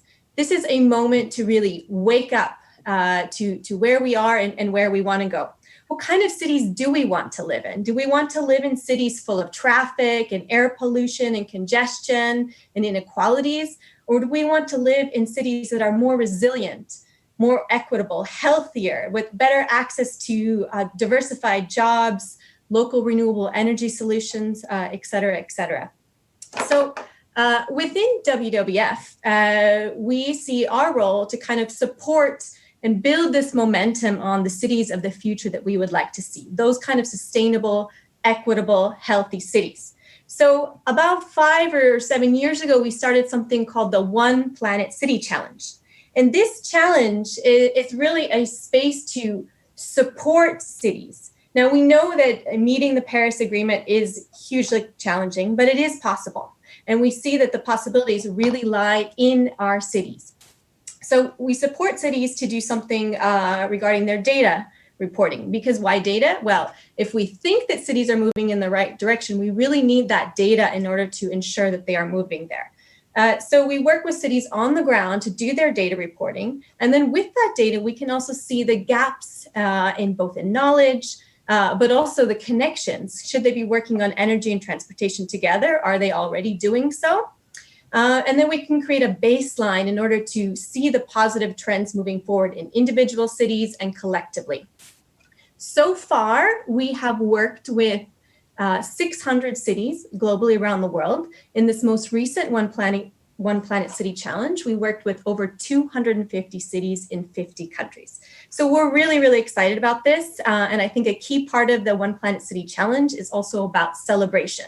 It's not just getting cities to do their data reporting, but to reward and recognize really ambitious cities that can be front runners and rock stars, if you will, to show us what is possible. A crucial thing here, though, at WWF is this is not something that we are doing alone. We do this in partnership with many, many organizations. So, for example, we encourage cities to report their reporting requirements that they already commit to when they join the Global Covenant of Mayors for Climate Energy. We encourage them to use the combined reporting platform, which is run by CDP and ICLE. I know we've had CDP earlier in the week. So, this is where we filter them into the right places where the data is collectively being connected and achieved. And this year, I'm very excited to say that we have a new framework where we're actually taking that data and then we're breaking it down at the local level and seeing how closely cities are aligned with that 1.5 degrees Celsius target. And we're not the only ones doing this either. C40 Cities has really done a lot of initial work on this, especially with their Deadline 2020 report, which was quite visionary for us as well. So I just want to emphasize the importance of partnership here. Now, another partnership that we're very proud to be a part of is the Exponential Roadmap, which we've heard a lot from this past week. And I was very excited to be a part of the cities chapter within the Exponential Roadmap. And so I just wanted to share with you in particular a few city examples there within. Now, why cities within the Exponential Roadmap, and how is that kind of a solution space? Well, with climate change, we see, these very big and messy problems out there. And sometimes as an individual, you might feel like, what can I really do to achieve this? What can I do? But cities make climate action tangible. They are the places of innovation. They're the places where we see the changes that are happening in the cities, whether it's improvements in air quality, better transportation, your neighbor putting solar panels on their rooftop. And I just want to share a few solutions within the Exponential roadmap that focused on cities.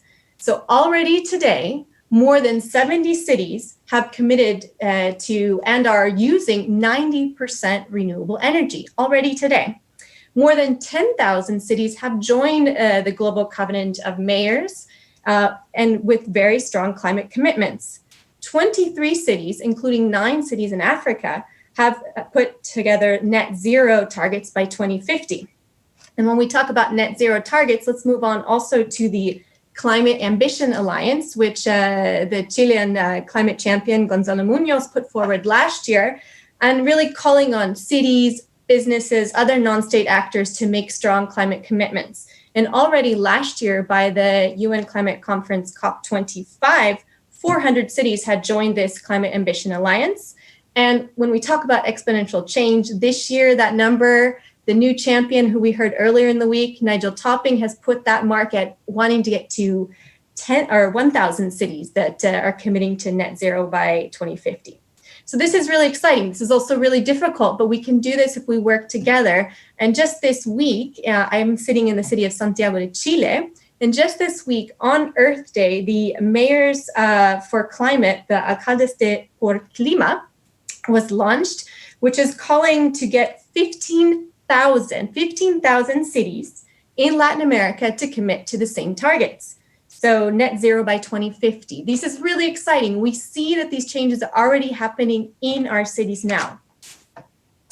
And it's not just about what cities are doing, but collectively, especially in these networks, they're putting that public pressure to just kind of fall on top of what Yanna said earlier, to create that momentum of getting the action going forward.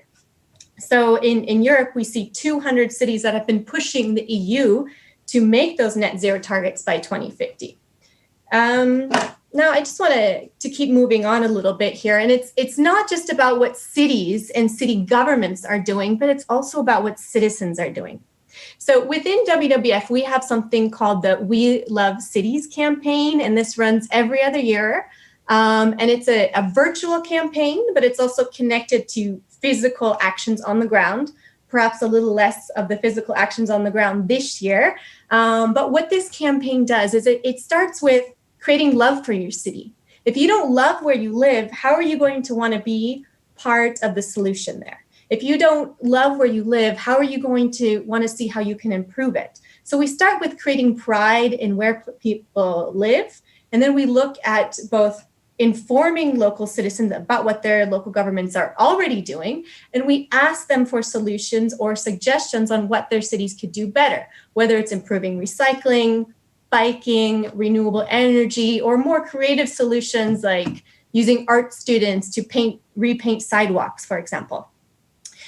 We've had a huge participation in this in the last run, which was in 2018. We had almost 6 million post engagements, and we had 100 million people see this campaign on social media. But what is exciting for me is not just what's happening virtually, even though this is crucial, as we've seen right now today, but it's also how people are connecting in their cities. Competitions between local governments and NGOs in Da Nang in Vietnam to see who could clean up more trash. Similar competitions in Miraflores in Peru, which is a coastal city, so even more important to get the trash and not have it go into the ocean. So we see a lot of real strong engagements here in terms of how to connect citizens, as we're seeing here today, virtually, but then to roll out and work together on the ground in the places that we call home. Now, just moving forward, right now, we talk a lot about COVID, and we talk a lot about the health crisis and the scare. And I just want to share with you that 9 million people every year die of air pollution, almost 9 million, according to recent statistics. And 90% of human citizens are living in polluted areas. That being said, we can do something about this. We have seen also through the Exponential roadmap that 3/4 of journeys are short journeys in and around our cities. So what if we did that by moving towards more sustainable transportation? Well, I'm not going to run through this whole clock here, but I'm happy to share with you later. But we broke down, if the average commute is 12 kilometers and the average time to get to work is 30 kilometers, we looked at how many people are dying from air pollution in that period of time, how much money we're putting in social and fossil fuel subsidies, but also where can, what are the health costs of that? And if we move towards more sustainable transportation, whether it's electric bicycles, conventional bicycles, or electric vehicles, how we can help to be really part of that solution. And we want to also connect this to remember that our air quality comes from nature. So we need to ensure that nature is in our cities. Doing so, now, if we look at the carbon law, which the Exponential Roadmap is also based on, and we look at halving emissions every decade as we go towards 2050, this is not only beneficial for the climate, but this is also beneficial for our health. So I just want to point that out for you here today. And now we come to COVID. I want to wrap up here and just a few quick images here. Now, this is a huge health crisis, but it's also an opportunity to start to rethink how our cities are planned. Between 40 and 60% of public spaces in cities are dedicated to cars. And how can we start to rethink that when we talk about what kind of cities we want to live in the future? Well, Milan has made just this week a great headway on dedicating, I think it's up to 35 kilometers or 22 miles that will be taken away from cars post-COVID and given to cyclists. We need to see this happening in more cities around the world. We need to see cities that are taking those spaces for cars and making those places for people and nature. We can do this. We have this possibility, and we're starting to see now that we can get there. So finally, within WWF, we see 2020 and now, frankly, 2021 as well as a key moment to reconnect with nature and to do this for people and for our climate and also for biodiversity. We are calling on companies, on cities, on the financial sector to join what we're calling a New Deal for Nature and People, and to put that bottom-up pressure so that national governments really commit to stronger ambition. And I think that's what I wanted to share with you today. And just to end on our motto at WWF, this is not something we're doing alone. We are doing this together. And I think that's what I've seen throughout this fantastic conference all week, that we are virtually separated, but very much connected. So thank you for that. Well, thank you so much, Jennifer Lenhart. That was amazing. I'd like to ask you, you mentioned that WWF is encouraging cities to become rock stars in this field. So what rock stars do you have? What are your favorite rock star cities that work with this? Excellent. Well, I mean, Katarina, I think first and foremost, my first hero is always going to be Malmö, where we met so many years ago. A great city in the south of Sweden that is doing fantastic things when it comes to technology and buildings. But I think key to what Malmö is so special in my heart still is its motto, lätt att göra rätt, which in Swedish or in English means easy to do the right thing. We have to make it easy for people. We can't make them feel that they need to do it. The governments and all the private sector as well, we have to support the right infrastructure to make the right change. If I could just point out a few others, Amsterdam is a city I called home for 5 years. And of course, first thing we think about Amsterdam is bicycles. But Amsterdam is doing so many fantastic things when we come to urban food systems, whether it's urban agriculture all over the city, but also really good food policies, working with schools to teach kids how to grow vegetables, but also to cook with those vegetables in order to bring in the health aspect as well. Some cities that have been really inspiring for us at WWF, and I know we're going to have the city of Pune, a representative from Pune featured here, and they've done some in India. They've done some great things with smart street design, bringing people to the center. Johannesburg in South Africa has worked on corridors of freedom, to connect franchise communities, disenfranchised communities. So I think we see really positive examples all over. Medellin in Colombia went from having, a really complicated situation in terms of crime, and has then flipped that city around, whether it's buildings, public engagement, a fantastic transportation system, including one of the most innovative they use gondolas to get around that beautiful, beautiful city. Finally, in Santiago, where I'm based now, we see a lot of public engagement, and we've had, of course, a social crisis over the last few months. But there's also been a real opportunity to rethink how we can bring in equity at the center of climate and at the center of urban design. Well, stay with us for the panel. Thank you very much, Jennifer Lenhart.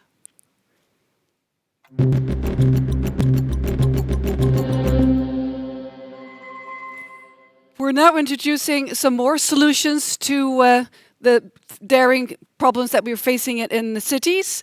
And Jennifer Lenhart will be back as a panelist. Let's look at the first case.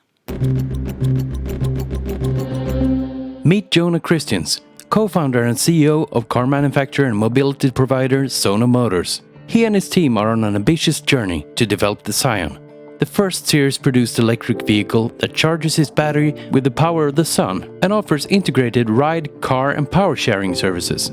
Sono Motors thinks comprehensively, with an eye to significantly reduce CO2 emissions and the number of vehicles on the roads. The first prototype generation of the Scion was completed in 2017 and presented throughout Europe. Jonah is now working hard with his team to prepare the Scion's series production.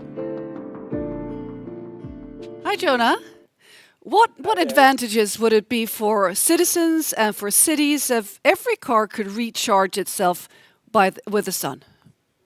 Well, the most positive effect is when we all have integrated solar cells in our car bodies. First of all, we are less dependent on the infrastructure. So we need less infrastructure, and everyone, even people without their own garage, for example, can charge their car just by standing around. And that has a huge impact because everyone is more independent in their mobility behavior. Thank you very much, Jonah. Stay on for some Q&As later on. Let's now move to La Palma Renovable. Meet Nuria Albet Torres, a physicist, bio-nanotechnology PhD, and climate action coordinator who is now coordinating La Palma Renovable, a project coordinating the decarbonization and transition to clean energy of La Palma Island in the Canary Islands. The project is the result of a grassroots movement that created a manifesto and had it signed by all 14 of the island's municipalities and the island council. La Palma has also been chosen as a pilot island within the Clean Energy for the EU islands from the European Commission. Hi, Nuria. Hello. I have a first question for you. How can a social grass movement spread encouragement and work for renewable energy in a sector where there's quite low trust for the government? Yeah, well, since we are a not-for-profit organization, like everyone can trust us. So in this way, we have been creating not only the 14 municipalities that have signed the manifesto, but we are more than 100 organizations on the whole island that work now. And we have created this common space that everyone feels safe to work with each other, and also this toolbox that we help each one of the organizations decarbonize in their own and also decarbonize the whole island. Well, thank you. I'll get back to you shortly with more questions. Let's now look at car sharing Mevo style. Erik Zuiderveld is the founder and CEO of Mevo, a Wellington, New Zealand company that is leading in the next generation of car sharing with a free-floating model. Users can return Mevo vehicles to nearly any city-operated parking space, which allows for one-way trips across town. Mevo is the world's only climate-positive car share and aims to create more livable cities by offering a better alternative to private car ownership. Research shows that each Mevo vehicle replaces around 10 private cars and encourages a behavioral shift towards sustainable transports. Erik's background is in international corporate strategy, conservation and research. Hi there, Erik. What sets Mevo apart from other car sharing situations? So the main thing is we're empowering most of our members to make the climate better with every trip they take by not only massively reducing the carbon emitted with the journeys, and in New Zealand that represents about 20% of our emissions, but also then offsetting 120% of the reduced emissions we make. So we think if we put those little actions to work every day in a regenerative business model, then we're going in the right direction towards a positive climate. Well, it's very impressive work you're doing. Thank you. Let's bring back all the other experts and also Jennifer Lenhart as the expert moderator of this panel.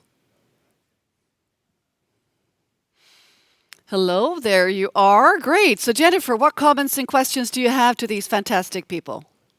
Oh, well, so much. It's really, really inspiring. Well, I did tell them in advance that I was going to ask one tough question. I am not without having my bicycle here with me.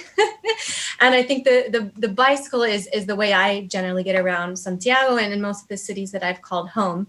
And while I think it's really crucial that we move towards electric mobility, how does that connect to a wider mobility system, including these, I would say, more old-fashioned, but still very relevant ways of connecting in our cities?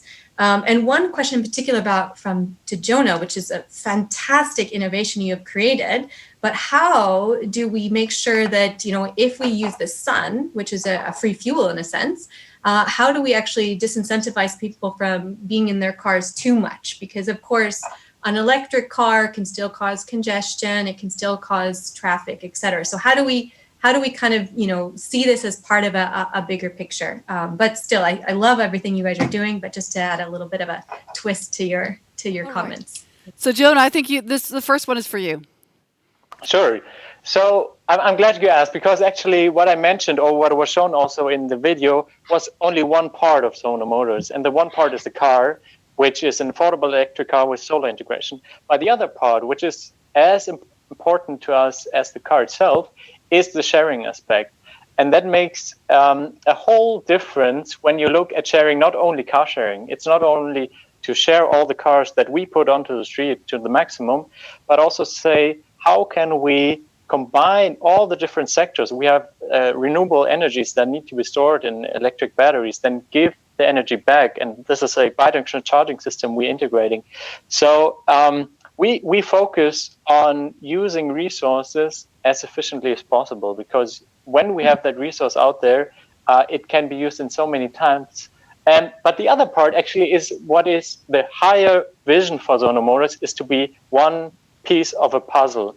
And the whole puzzle is the overall mobility. And we think of when you go from A to B, we want to make sure you get routed in the most environmentally friendly way. And that will involve, of course, bikes. I mean, I travel to office by bike. I know how convenient it can be and how easy it can be. So there will be the future where the Scion, our car, will be only one piece of the puzzle combined with all different other sharing and mobility solutions. That's the vision at least we see.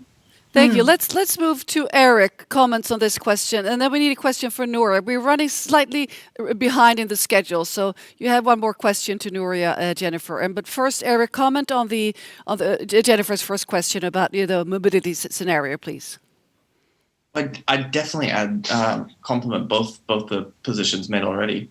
If you think about the mode we have today in private car ownership, if you put the money up front to buy the car, you're effectively subsidizing every trip in the future.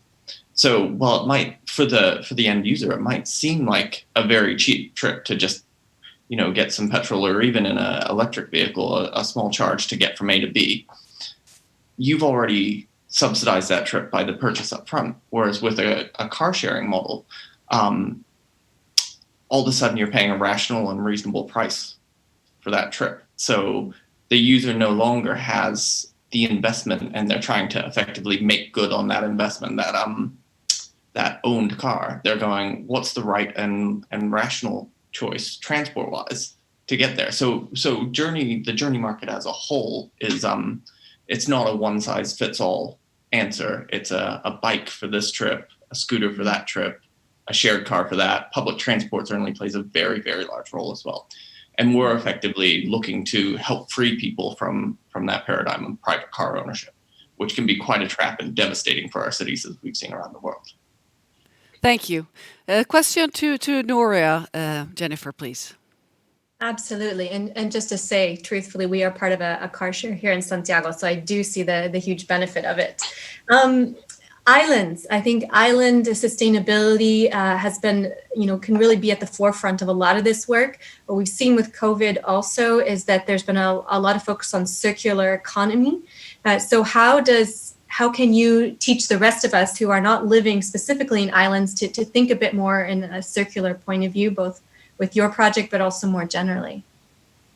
Well, it's really, really interesting to live in an island because, of course, we are so much in trouble than the others when the borders are closed. Actually, we were doing some workshops some time ago with all of the tools that we are using, that we simulated that suddenly there was a big storm and the oil couldn't come in and the food couldn't come in because islands right now, they are very unsustainable. We are using 90% of the electricity is burning diesel for us right now, and we are importing 90% of the food, and we are exporting a lot of food. So for us, it's easier to, in this crisis, actually, a lot of people are starting to suddenly think that we should consume more local foods. So we are trying to use this crisis to say, okay, so how will we take this further to the energy, to all other sectors, and how do we think further? So I think this crisis is bad in many ways, but it's also helping us to move further.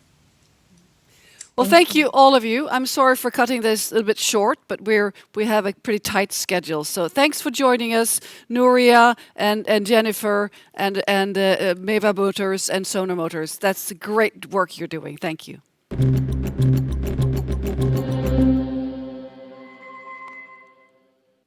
Many parts of the world still don't have access to electricity. The next speaker has conducted a lead study in India. Let's hear his story of Let There Be Light. Meet Atul Ajmani, a military veteran who spent 14 years in telecom before beginning to volunteer for different organizations that find meaningful solutions to the climate crisis. Atul is an ambassador for We Don't Have Time in India. Hi there, Atul. Great to have you with us. Please share your presentation. Hi. Thank you for inviting me to this historic online event.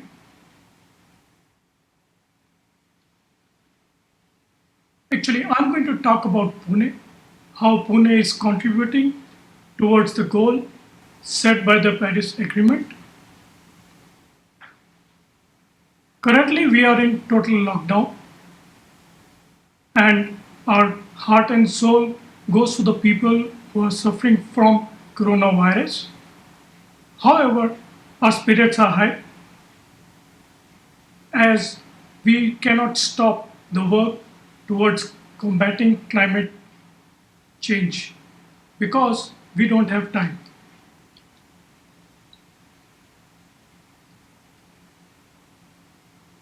Climate Collective Pune has prepared a document, a policy document on how Pune can achieve complete carbon neutrality by 2030. Climate Collective Pune has worked under the aegis of Pune International Center, which is a think tank working on public policy issues. So Pune is the first city in India to adopt this carbon neutrality. So the question comes, why Pune? Pune is the 8th most populous city in India with a population of 7 million people, and it is set to grow to 12 million people by 2030, which makes Pune one of the fastest growing urban regions in Asia Pacific. So thus, this keeps Pune a unique advantage that it is still growing and developing stage, and which helps us to have interventions and course corrections during the infrastructure build-up. And we can make interventions to reduce carbon, to reduce energy consumptions, and also have renewable energy changes. And this makes Pune viable to be the one which can achieve carbon neutrality. So if you can see the 7 goals which are set for Pune for this decade. Are you able to see the goals? So a lot of experts, energy and environmental experts, have gone and studied the distribution of emission for the Pune region, and they have come up with the areas where we need to reduce the greenhouse gases and have given a very clear-cut, phased-out plan, which if we follow, we can achieve this carbon neutrality. So if you see goal 1, 2, and 3 are basically for energy efficiency and reducing the carbon footprint. And goal 4 and 6 talk about carbon sequestration. So they found out that natural sequestration will not be able to work fully to absorb carbon. So they have recommended innovation and R&D for artificial CO2 removal. And goal 7 is for enhancing people's awareness to shift to low carbon lifestyle.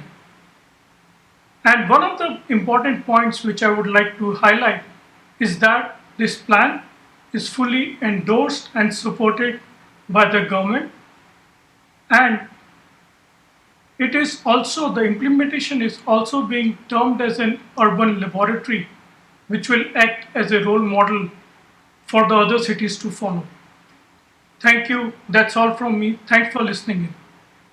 Well, thank you very much, Atul. Thank you for your great work. We now move to Power Circle. This is Johanna Parr.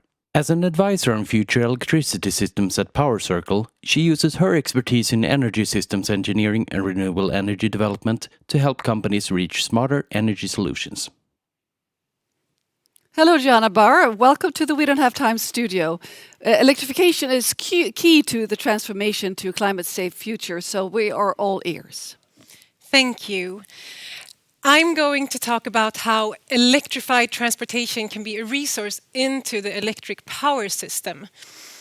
And a quick backdrop. So the energy system is changing quickly, which is lucky.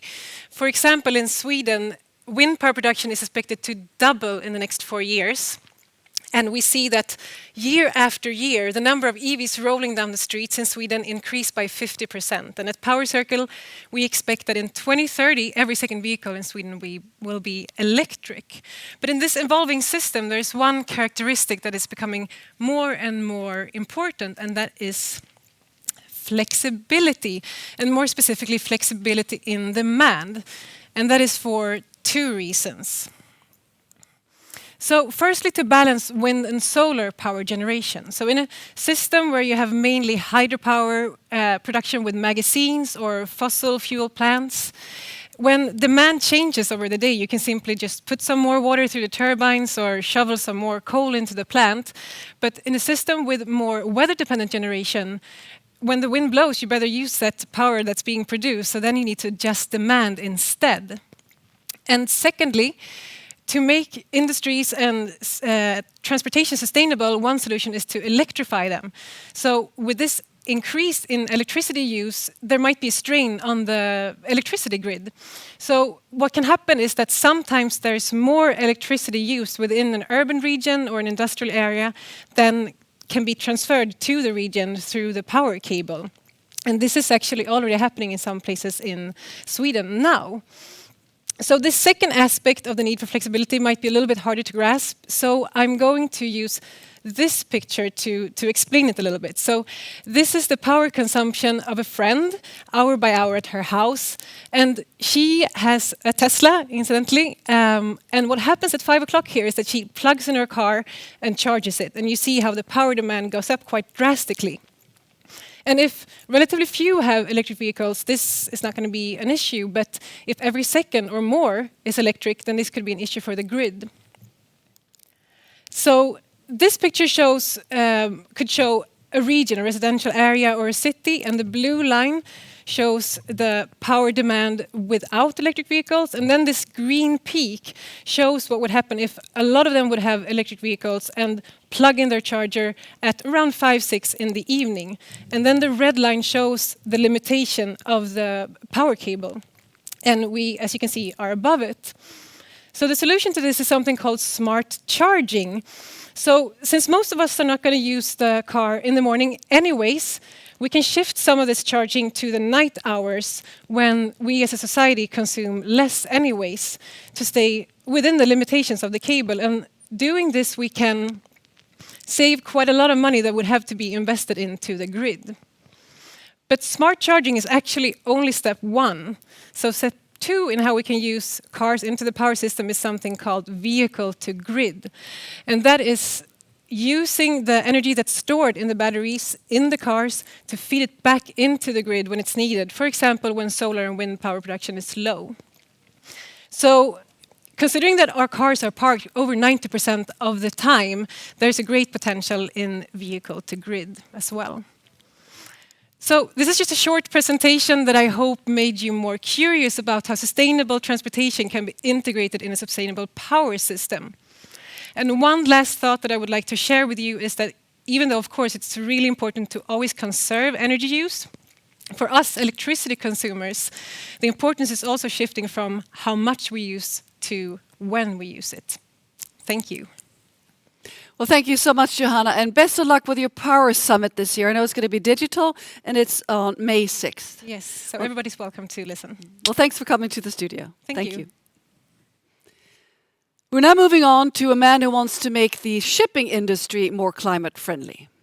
Meet Jonas Bane, an actor and producer turned climate activist and environmental science scholar. Jonas is president of the Students' Association of Environment and Development at Södertörn University. He is using his experience to engage in a climate dialogue by using We Don't Have Time. And we now have a pre-recorded video with Jonas Bane. The shipping industry is at the core of our global economy. Not only is it an enabler of production, consumption, and even recycling, but it also branches out to have physical interactions with businesses and companies all across the planet. And while marine shipping accounts for roughly 2 to 3% of the global CO2 emissions, it is one of the most energy efficient ways to transport our stuff. But there is certainly room for improvement. My name is Jonas Bane, and I'm a student of environmental science at the University of Södertörn in Sweden. And I believe we're living in a time where old standards meet new ideas, and there is a greater possibility than ever for reform and to revolutionize the way our society works. The smallest footprint is often made by the biggest shoe, says the shipping company Maersk Line in a video commercial from 2012. And Maersk is big, one of the biggest logistic companies in the world. And their biggest vessel, the Triple E class, holds 20,568 20-foot heavy steel containers, each weighing approximately 2 metric tons empty. And this adds up to roughly 41,000 metric tons of dead weight from just the containers. And as these ships are built to carry a maximum of 200,000 tons, that makes just the steel containers weigh more than 20% of the total weight. In other words, we're propelling a lot more than just the goods. But what if we could swap these containers for something new, lightweight, maybe made out of plastic? This idea, as so many others, came from playing with Lego with my little daughter.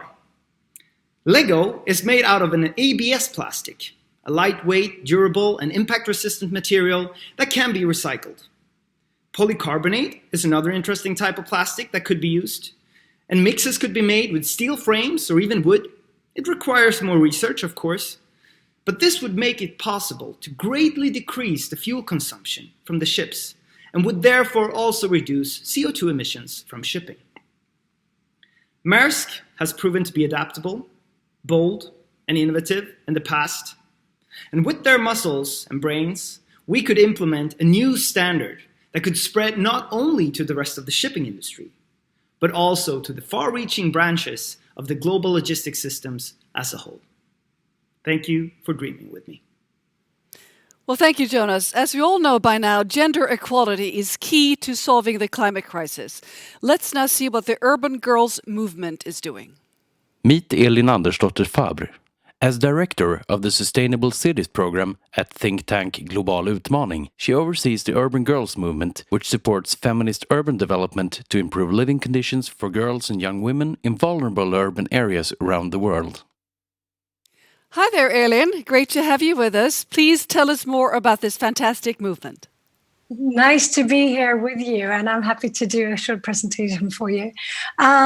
Cities are where the battle for sustainable development will be won or lost if we fail. This is a quote from then UN Deputy Secretary General Jan Eliasson in 2015, leading up to the Paris Agreement and the 2030 Agenda, that I usually want to use when we have discussions around cities and sustainability. I also would like to ask you to have this picture in mind when we talk about cities and echo a bit what Jennifer just said before, why cities are key to the transition. This is what many cities look like globally, and this is also where we're heading if we continue with the business as usual. So why are cities key to the transition? Jennifer mentioned a few of these figures, but I really want you to have a look at them. Cities occupy approximately only 2% of the total global land mass, but 70% of the GDP, 70% of global waste, 70% of emissions, and over 60% of the energy consumption. These numbers show that we really must, but that we also can make cities the cornerstone of this necessary transition, really need to move from cities being the main challenges to climate change towards becoming the solutions for climate action, as you see in this figure. We need to move from cities being the main challenges to insecurity towards becoming the solutions for resilience. The reality of cities, people living in very close proximity to one another, creates all these opportunities to really decouple economic growth from environmental degradation and advance along the sustainable pathway to development that we really need to start moving along. So we'll need to move from business as usual towards something that we could call smarter urban development. A modernist city has often been characterized by urban sprawl with segregation and congestion as consequences. But a new smarter urban development could be, or should be, must be more compact in order to cater for integration and connectivity instead. But how do we achieve this? How do we move away from business as usual towards something else?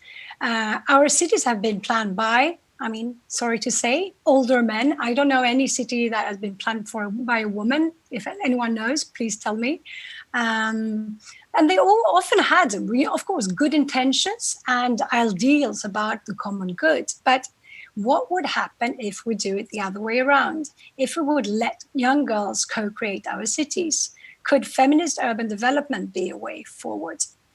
So this is really what we tried to test at the think tank Global Utmaning, which means Global Challenge, initiating the Urban Girls Movement. We wanted to test if planning the city for girls, would it make it work for everyone? And would it become an answer to the sustainable development agendas and the climate crisis? And this is the result. So what are the positive environmental effects of feminist urban planning? This is what you see, a Minecraft model that the girls in Fittja in Botkyrka municipality in Sweden came up with after having redesigned their city together with professionals as part of the Urban Girls Movement. So their city is walkable and compact. It focuses on sustainable transportation, and it has a variety of different ecosystem services. It engages in local urban agriculture and is really a symbol for green beautification. Finally, I mean, how do we scale up these good examples of feminist urban planning? Together with the UN, with UN Habitat responsible for sustainable cities, the think tank is developing a digital toolbox available for free for everyone in urban planning. And we will be scaling up this initiative first in Johannesburg in South Africa. And I'm just finalizing by saying, look out for the Her City Toolbox on unhabitat.org or globalutmaning.se this summer, and we hope that your others will be joining the movement and use this tool. It's there for you. So thank you for that. Well, thank you very much, Elin. I have one question for you before we have to round off this segment. Which is the most important environmental effect of feminist urban planning, would you say? I would say, I mean, particularly when you plan together with younger women, I mean, they don't drive cars. So girls and women in particular will use public transport and will never plan around the car. And I would say that's the most important issue. Well, thank you very much, Elin. Thank you.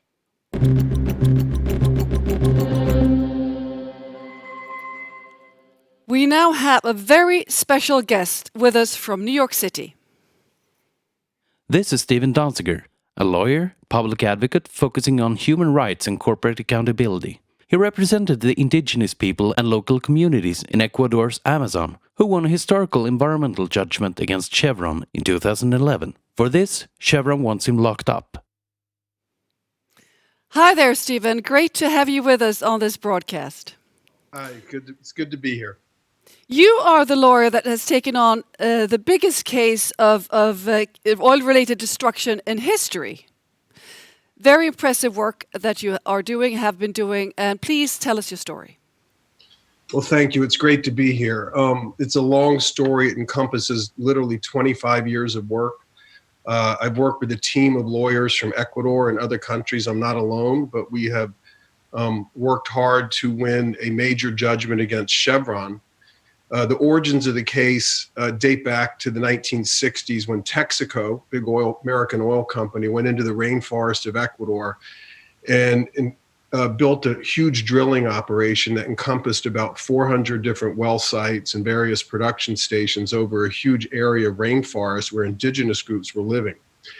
When I got out of law school in 1991, I was invited down to tour the region with some other lawyers, and we started a case. And this picture here is actually the first day of the trial in 2003 outside a courthouse in Lago Agrio, Ecuador. Over a period of time, the next 8 years, Chevron had bought Texaco, and they had tried to obstruct and resist the trial every way they could, including threatening the judge, filing hundreds of motions to delay. They never wanted to actually litigate on the merits, but over time we persisted. They had accepted jurisdiction in Ecuador. The case was originally filed in the United States, but it was down in Ecuador at their insistence. And in 2011, we won a historic judgment of $9.5 billion that was affirmed by 3 layers of courts on appeal. And the judgment, even though it might seem like a lot of money, is actually a rather small amount of money compared to, say, what BP had paid for its Deepwater Horizon spill in the Gulf of Mexico of the United States.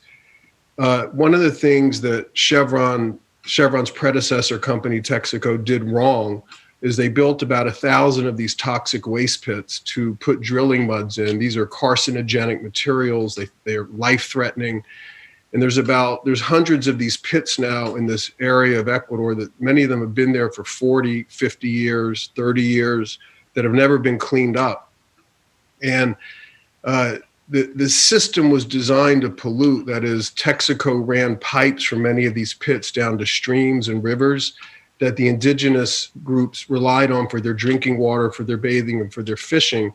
And over time, the entire environment became poisoned and cancer rates have skyrocketed.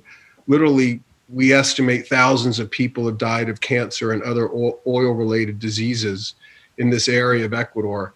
It's widely known as the Amazon Chernobyl. It's one of maybe the worst oil-related catastrophe on Earth. This gentleman died literally the day after this picture was taken. There's virtually no medical care and resources in the region to treat the health problems. So, what does this mean? Well, after we won the judgment, rather than pay the damages, Chevron's general counsel, their lead lawyer, vowed a lifetime of litigation, threatened the indigenous peoples with a lifetime of litigation if they persisted in their claims. And one of the things they decided to do was to demonize me and attack me. I live in New York. I've been to Ecuador about 250 times to work on this case. I'm a human rights lawyer. But they went after me because they came back to New York where we had originally filed the case and where they didn't want the case to happen. And they filed another lawsuit against me and my colleagues in Ecuador, claiming that the entire case was a racketeering conspiracy. They claimed that it was a sham, and they paid a witness $2 million to come in, an admittedly corrupt witness, and claim that I had bribed the judge. And they also steered the case to a U.S. trial judge named Louis A. Kaplan, who accepted this false evidence and without a jury, and I think denying me many, the basic due process rights, found that I had committed fraud in Ecuador and really tried to undermine my ability to advocate. Ultimately, that's, by the way, me in my apartment recently. I've been under house arrest now for almost 9 months as a result of Judge Kaplan. But I want to just sort of tell you what happened since. After Judge Kaplan ruled, my clients in Ecuador and their legal team kept going, filed judgment enforcement actions. These, by the way, are several of my clients, community leaders in Ecuador. Filed enforcement actions to enforce the judgment against Chevron's assets in other countries, including Canada. And I've been working on this for a number of years. I've been raising money, organizing legal teams. This is a paradigmatic shift in terms of a human rights case. And when I was in Canada, Judge Kaplan filed criminal charges against me without going through the regular U.S. Attorney's Office, that is the normal prosecutor's office in New York, rejected his charges. He filed them anyway, and he appointed a private law firm named Seward and Kissel. It's a private corporate law firm in New York to prosecute me in the name of the U.S. government.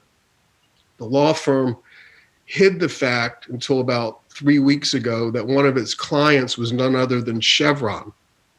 So essentially, these criminal contempt charges were rejected by the U.S. attorney, and they're being prosecuted by a private law firm with Chevron as a client. And I really feel like this is a very kind of dangerous thing going on, and I want to just draw a couple of lessons from it. I mean, first of all, when I showed up in court to contest these charges, the judge who was overseeing the contempt case was also appointed by Judge Kaplan. She's a close colleague of his. And she put me in home detention for no reason on the theory that I'm a risk of flight, like I'm going to run away from the United States and leave my wife, my son, a lifetime of work and flee the country, which is utterly preposterous. So based on that, what I believe to be a pretext, I've been in my apartment in Manhattan in the middle of this pandemic now for almost 9 months. I wear this ankle bracelet 24/7. I sleep with it on. I shower with it on. I can never take it off. It blinks, it talks. When the battery gets low, it tells me to recharge the battery. It's a very burdensome kind of thing. And of course, it's designed to be. What are the larger lessons here? First of all, I think that I am illustrative of a very dangerous trend in terms of the climate movement, meaning when the rubber meets the road, which is about shifting, capital from companies that pollute to those who are victims of their pollution, at least in this case, Chevron is expending massive sums of money. They've used 60 law firms against me, over 2,000 lawyers. They've spent $2 or $3 billion in legal fees to try to not only to win this case, but to destroy the idea of this case.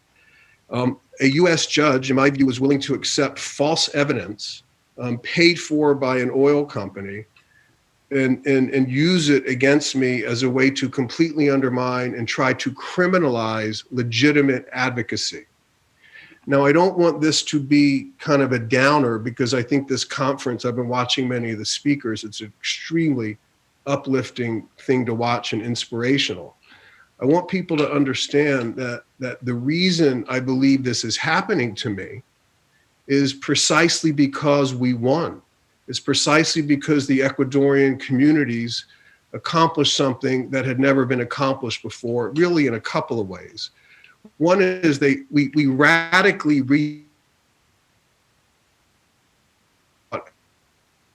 types of campaigns.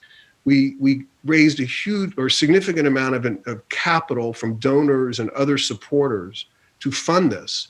So indigenous groups that historically had no cash, no resources, even though they had lived very prosperous lives in the rainforest, were able to access capital and access top legal talent around the world in countries like the United States, Ecuador, Argentina, Brazil, and Canada, in a way that really created huge risk for Chevron.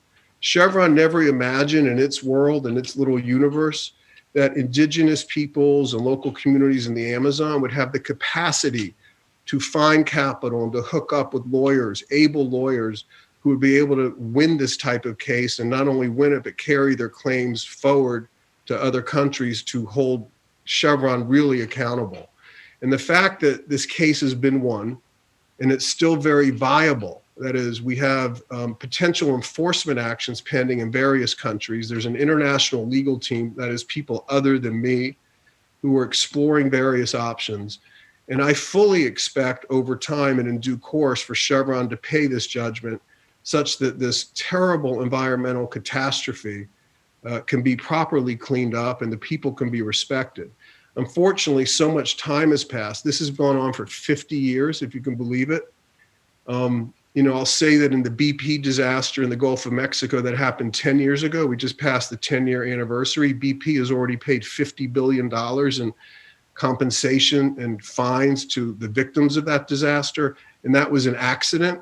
This was done deliberately. It's gone on for far longer. It's far more impactful. It's in a very, as you know, a very delicate ecosystem. It implicates indigenous rights and corporate accountability. Climate justice. Oil companies are accelerating climate change, fossil fuel companies, and they do that by, in my opinion, getting subsidized, not just by governments, but by not paying for the cost of their pollution. So Chevron needs to pay for their pollution. They need to respect this judgment. And I need support from around the world. I've gotten a fair amount of support. 29 Nobel laureates just released a statement last week supporting me, and I've gotten support from the Rainforest Foundation and Sting and Trudy Styler and Roger Waters, Alec Baldwin, some artists and stuff, but I really need citizen support. And I wanted to just say in closing that people can support me by going to a website we've created called MakeChevronCleanUp.com.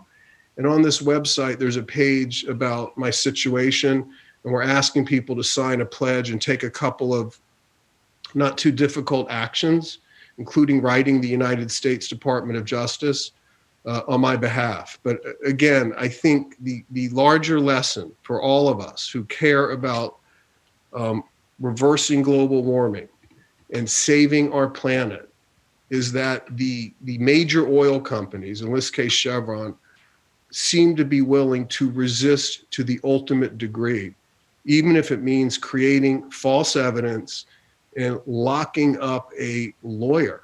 And again, I'm hoping to get out of here soon. I have had no trial, and it's been 9 months. The longest sentence ever imposed on a lawyer in New York for a contempt charge, and this other lawyer was actually convicted. I haven't been convicted of any crime, was only 3 months. And I've already been in my house now for 9 months. So this is very unjust. It feels like punishment without a crime. I think it's an arbitrary detention. And I have lawyers fighting to get me out of this, but it just seems like the system that I'm in the United States, at least in my little corner of the New York judicial system, has been captured to a great degree by Chevron. And I don't feel like I'm getting due process of law. I don't feel like the system is fair. We're going to keep fighting. We believe ultimately we will prevail, but it's very, very important that people out there help me out and sign up and follow me on Twitter. You can get more updates on the case. I'm at S. Danziger on Twitter. The Nobel ad, which you can see on the screen, led by a fabulous American Peace Laureate, Jody Williams, who won the Nobel in 1997 for organizing an international ban on landmines, helped put this together, and a benefactor bought a full-page advertisement in the Financial Times, which ran last week. I urge people to read it and to take action and really help the Ecuadorians, because again, the attack on me is really an attack on the indigenous peoples and local communities in the Amazon of Ecuador who won the case. I'm just a foil for Chevron because they try to distract attention from really their terrible wrongful acts in Ecuador. So on that note, I don't know if there's any questions or if I'm sort of at the end of my time. I mean, I could obviously go on for a long time, but I just wanted to thank everybody. Thank you, Katarina, and the organizers of this conference for providing me this opportunity to share my story.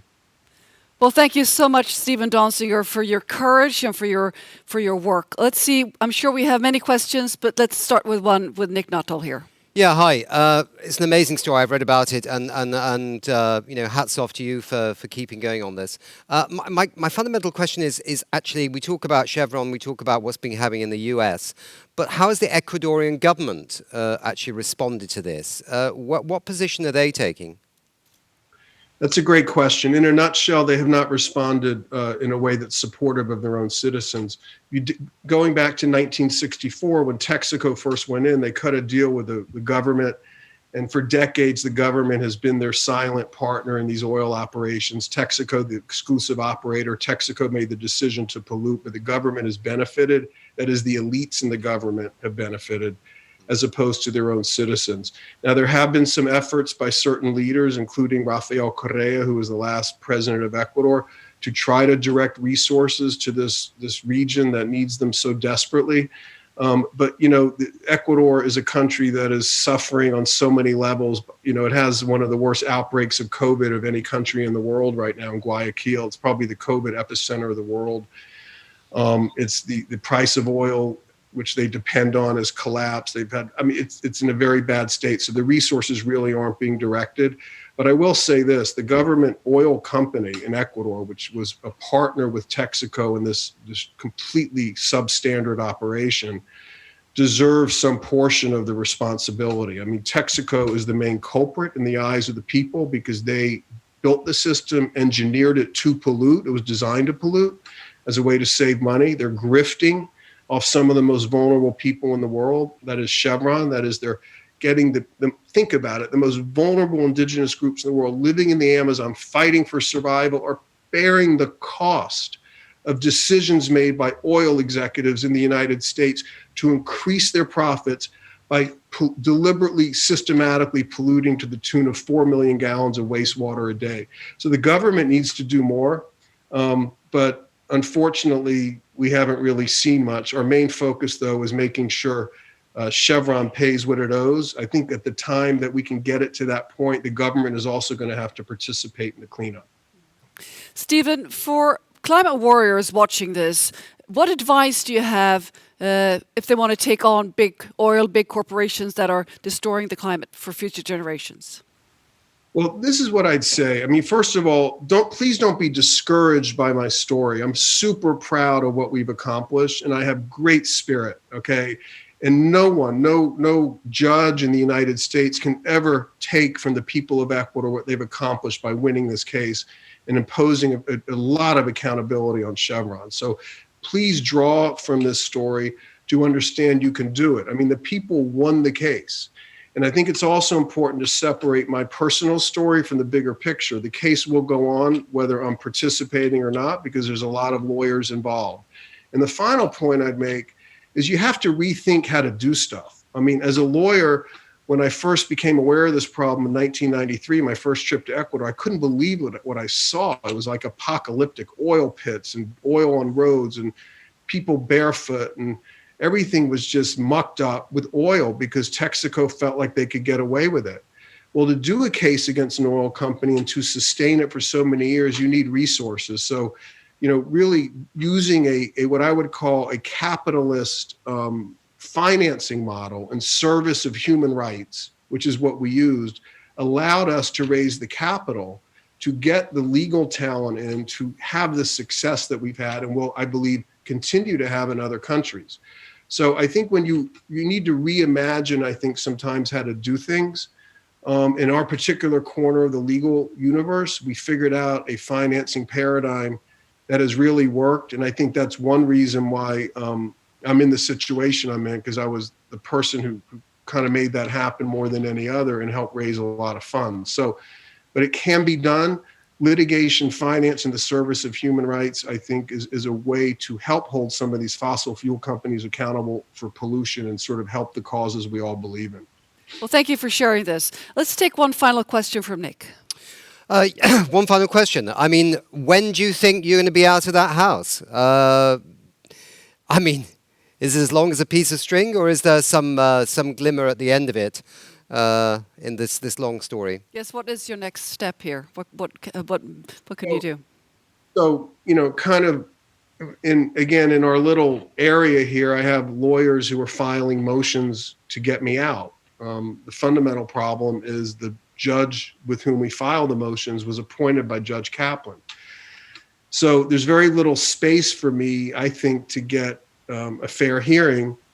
So we're trying. We just filed a motion last week to dismiss the entire case, that is the contempt case, because of prosecutorial misconduct. That is the failure to disclose by this private prosecutor that her firm has Chevron as a client, to me is just egregious. It's really is corrupt to me. But we are trying, and I'm hoping for the best. I have a son who's 13 years old, who's kind of lost the ability of his dad to be a normal dad for the past 9 months. It's very, very tough. My wife, so we're sort of sitting here. I'm also cut off from work. I can't earn an income, so we're relying on donations, for my legal defense fund. It's tough, man. I'm not going to lie about it. I'm hoping for the best, but the amount of power that Chevron has been able to exercise by influencing judicial decisions is shocking to me. It's enormous, and I don't underestimate it. However, we have a lot of people power. We have a lot of legal firepower. And again, the fact 29 Nobel laureates and others of influence have come in trying to help me is a huge step forward. I need more help. And I'm hoping that I can return to my normal life, return to the practice of law. By the way, the judge tried to get my law license suspended, and I had a hearing, and my law license, the hearing officer recommended it be reinstated. I'm a human rights lawyer. I want to do my work. I don't want to be in home detention. But people need to understand what corporations are willing to do to protect their privileges, to protect this industry that's in structural decline, this industry that's so hurting the planet. And if it requires them to take on a person and literally spend a couple of $1 billion targeting me, 60 law firms, if there's enough money at stake, they will do it. And they have proven they will do it. And it's very important the world understand that, because that's a serious, serious threat to justice, to democracy, and to the survival of the planet. Well, thank you so much for sharing your story, for your fantastic work. And just best of luck with this case. And Bill, let's really hope that you get out of your house arrest and are able to continue your fight for the people in Ecuador. Well, thank you so much. If I could just...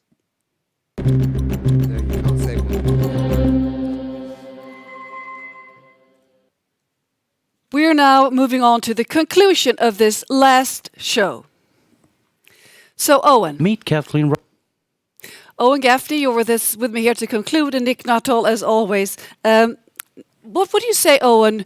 What are your conclusions for this fantastic week? What do you take with you? What are the most memorable moments? For the whole week? Well, I mean, it's been a fantastically uplifting week. It's been really brilliant to see this happening. And it's been, so many solutions day after day, starting the week with finance and finishing today with, cities and transport. And I think some of the really, really big solutions are in cities and transport.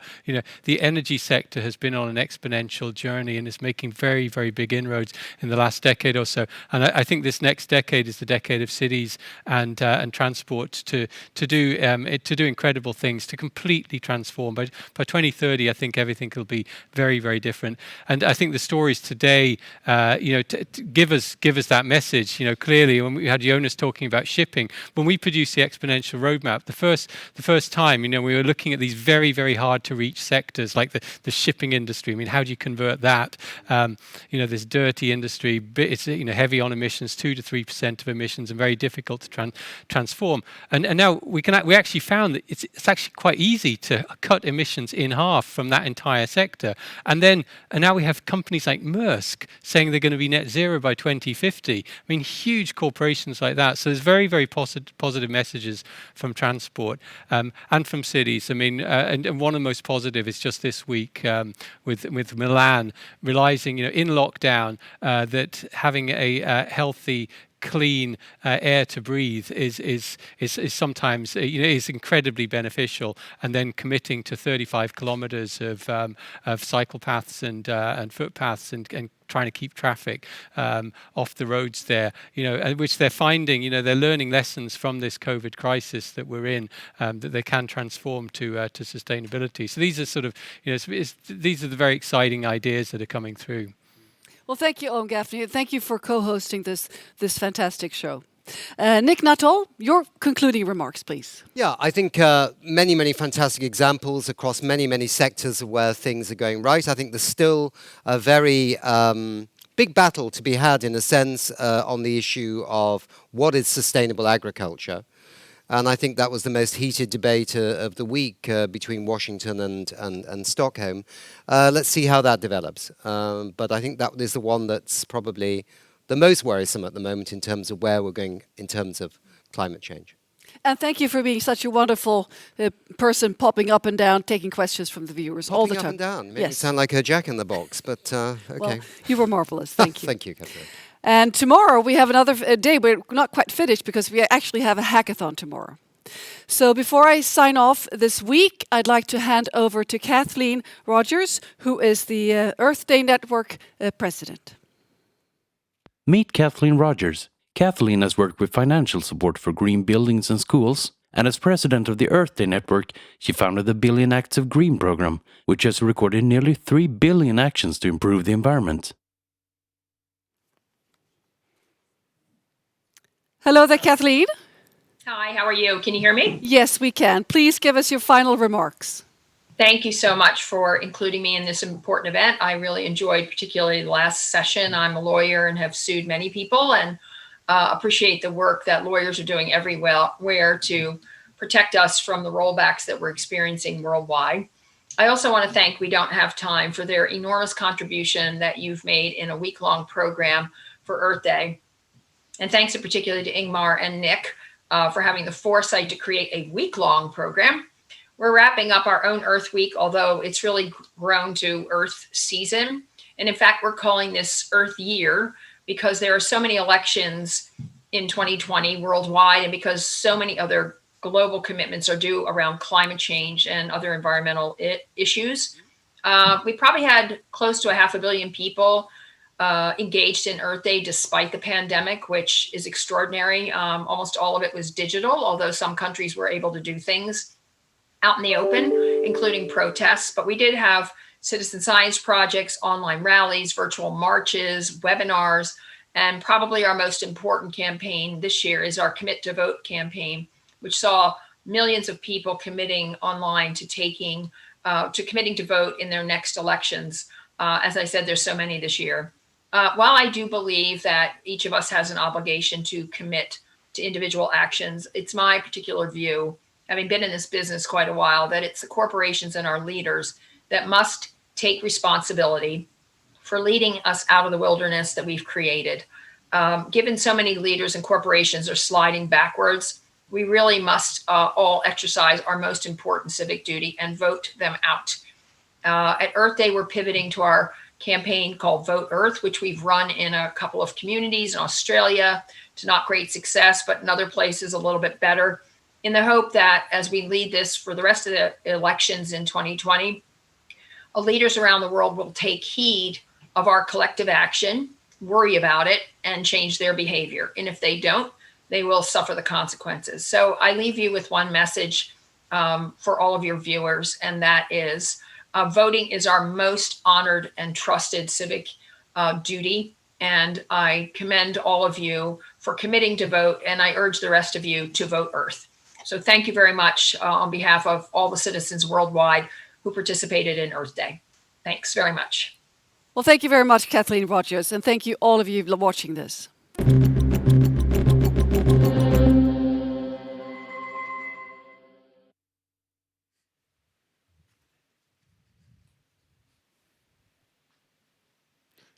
What a fantastic week we have had.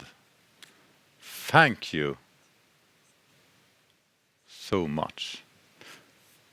I would like to end this Earth Day week by telling a personal story of why I already as a child started to worry for our future.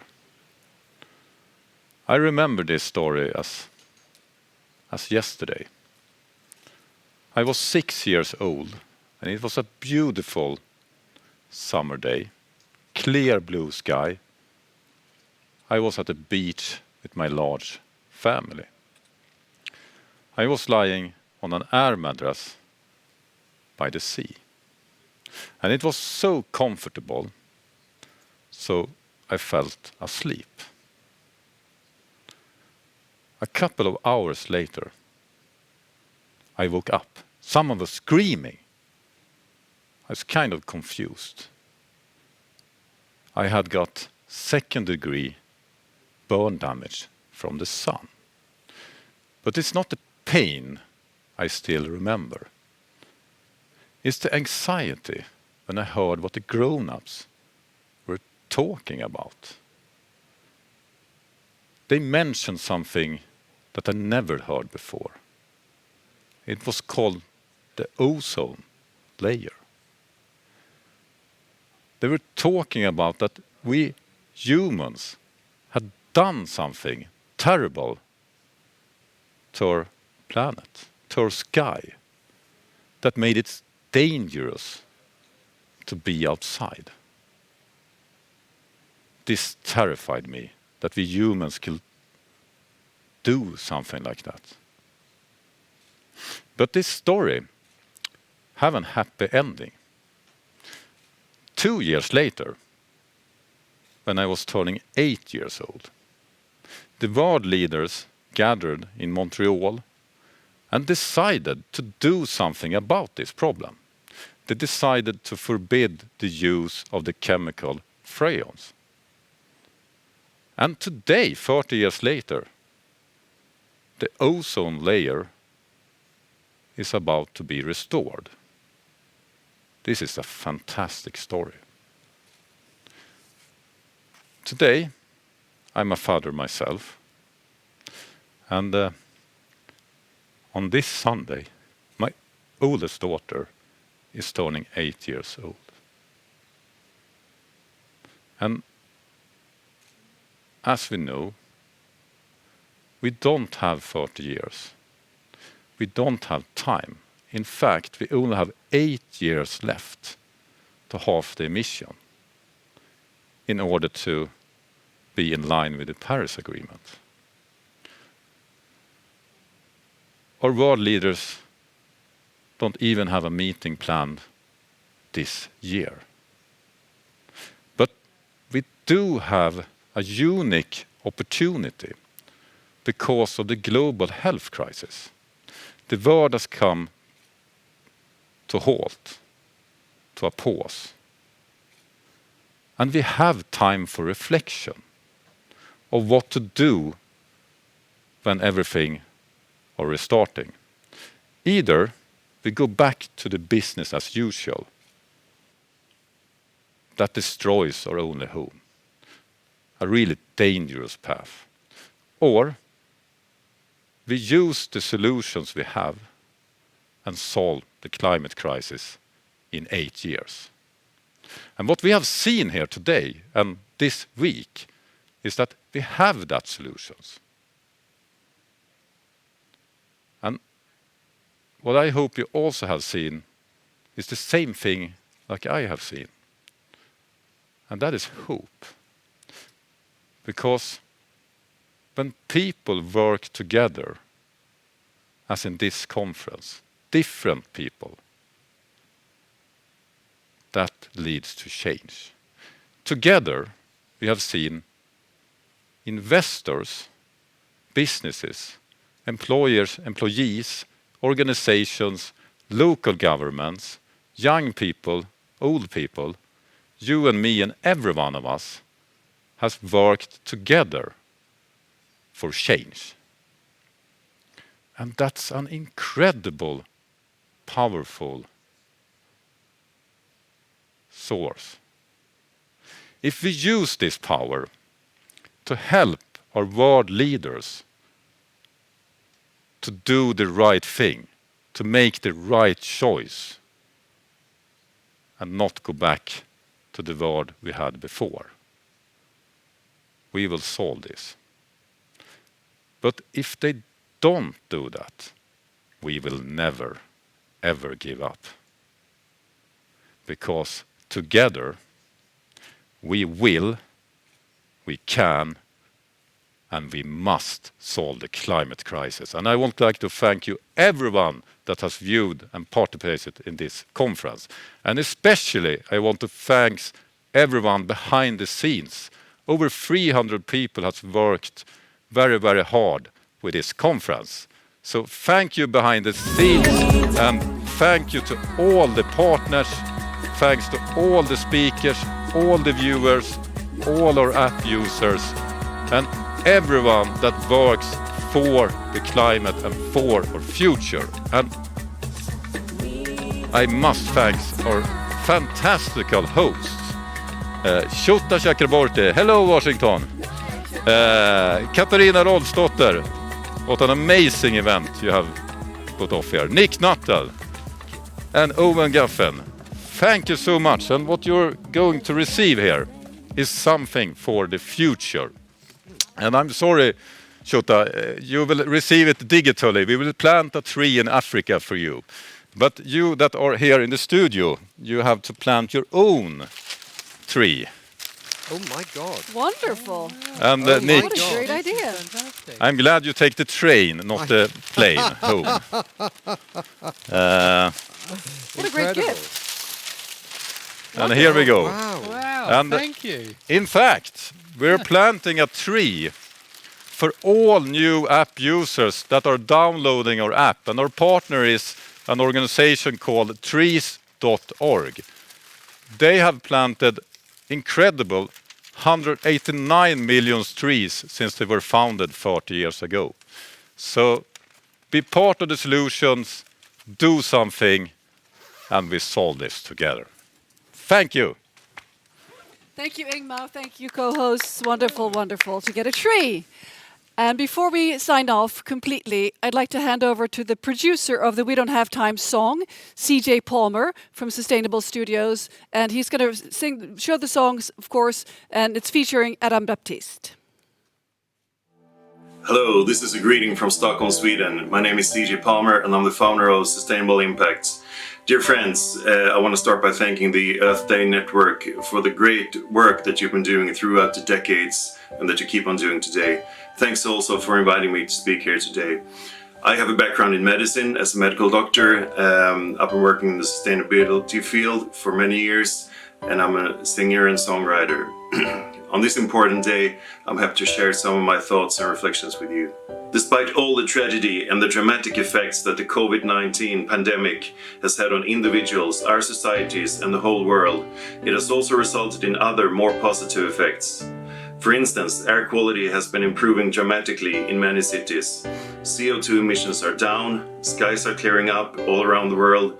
Many ecosystems get a vital chance to catch their breath from the horrible and unacceptable stress and destruction that we've been putting on them for far too long. Equally important, some of the most wonderful qualities we humans possess have suddenly woken up on a large scale and now present themselves as both spontaneous, random, as well as well-coordinated, structured acts of kindness, love, compassion, and care. Over the last few months, we have, together together reminded ourselves that if we work together and put our minds to it, we can overcome enormous challenges. Regarding climate change and sustainability, we've been dragging our feet for far too long, but at least we started walking on the right path. Then came Corona.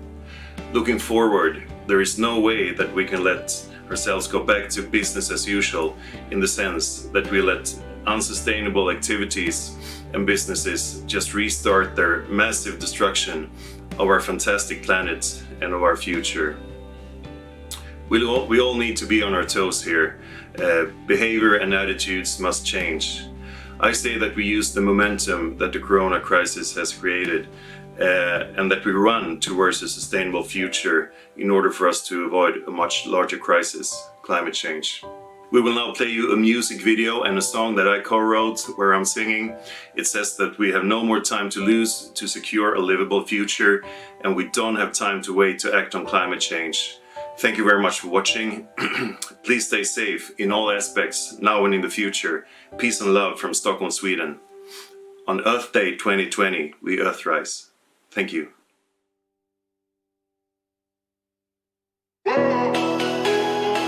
This one goes out to planet Earth.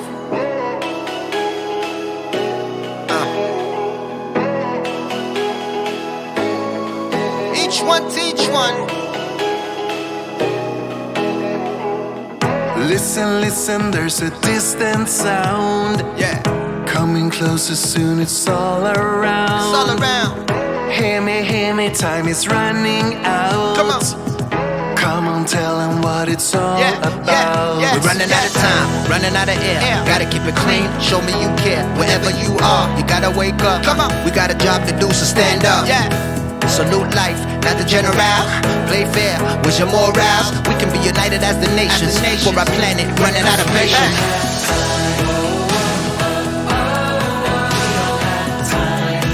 We ain't got no time. Come on. So we don't have no time now. So we don't have no time now.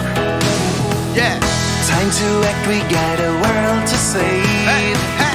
Right or wrong now, how will you behave? Come on. Do the right thing as they used to say.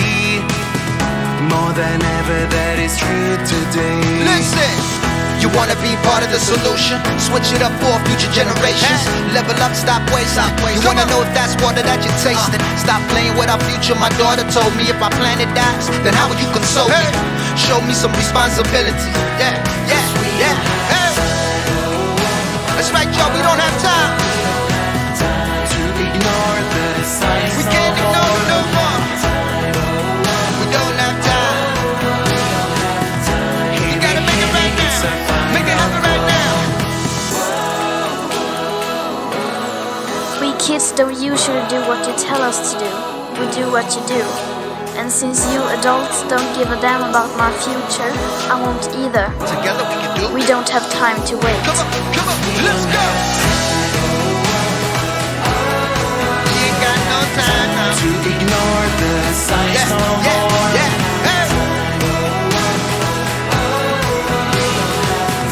Hear me, it's a final call. Can you hear me? Can you hear me? Can you hear me? To ignore the signs no more. So we don't have no time now. Can you hear me? Can you hear me? Can you hear me? It's a final call. Can you hear me? Can you hear me?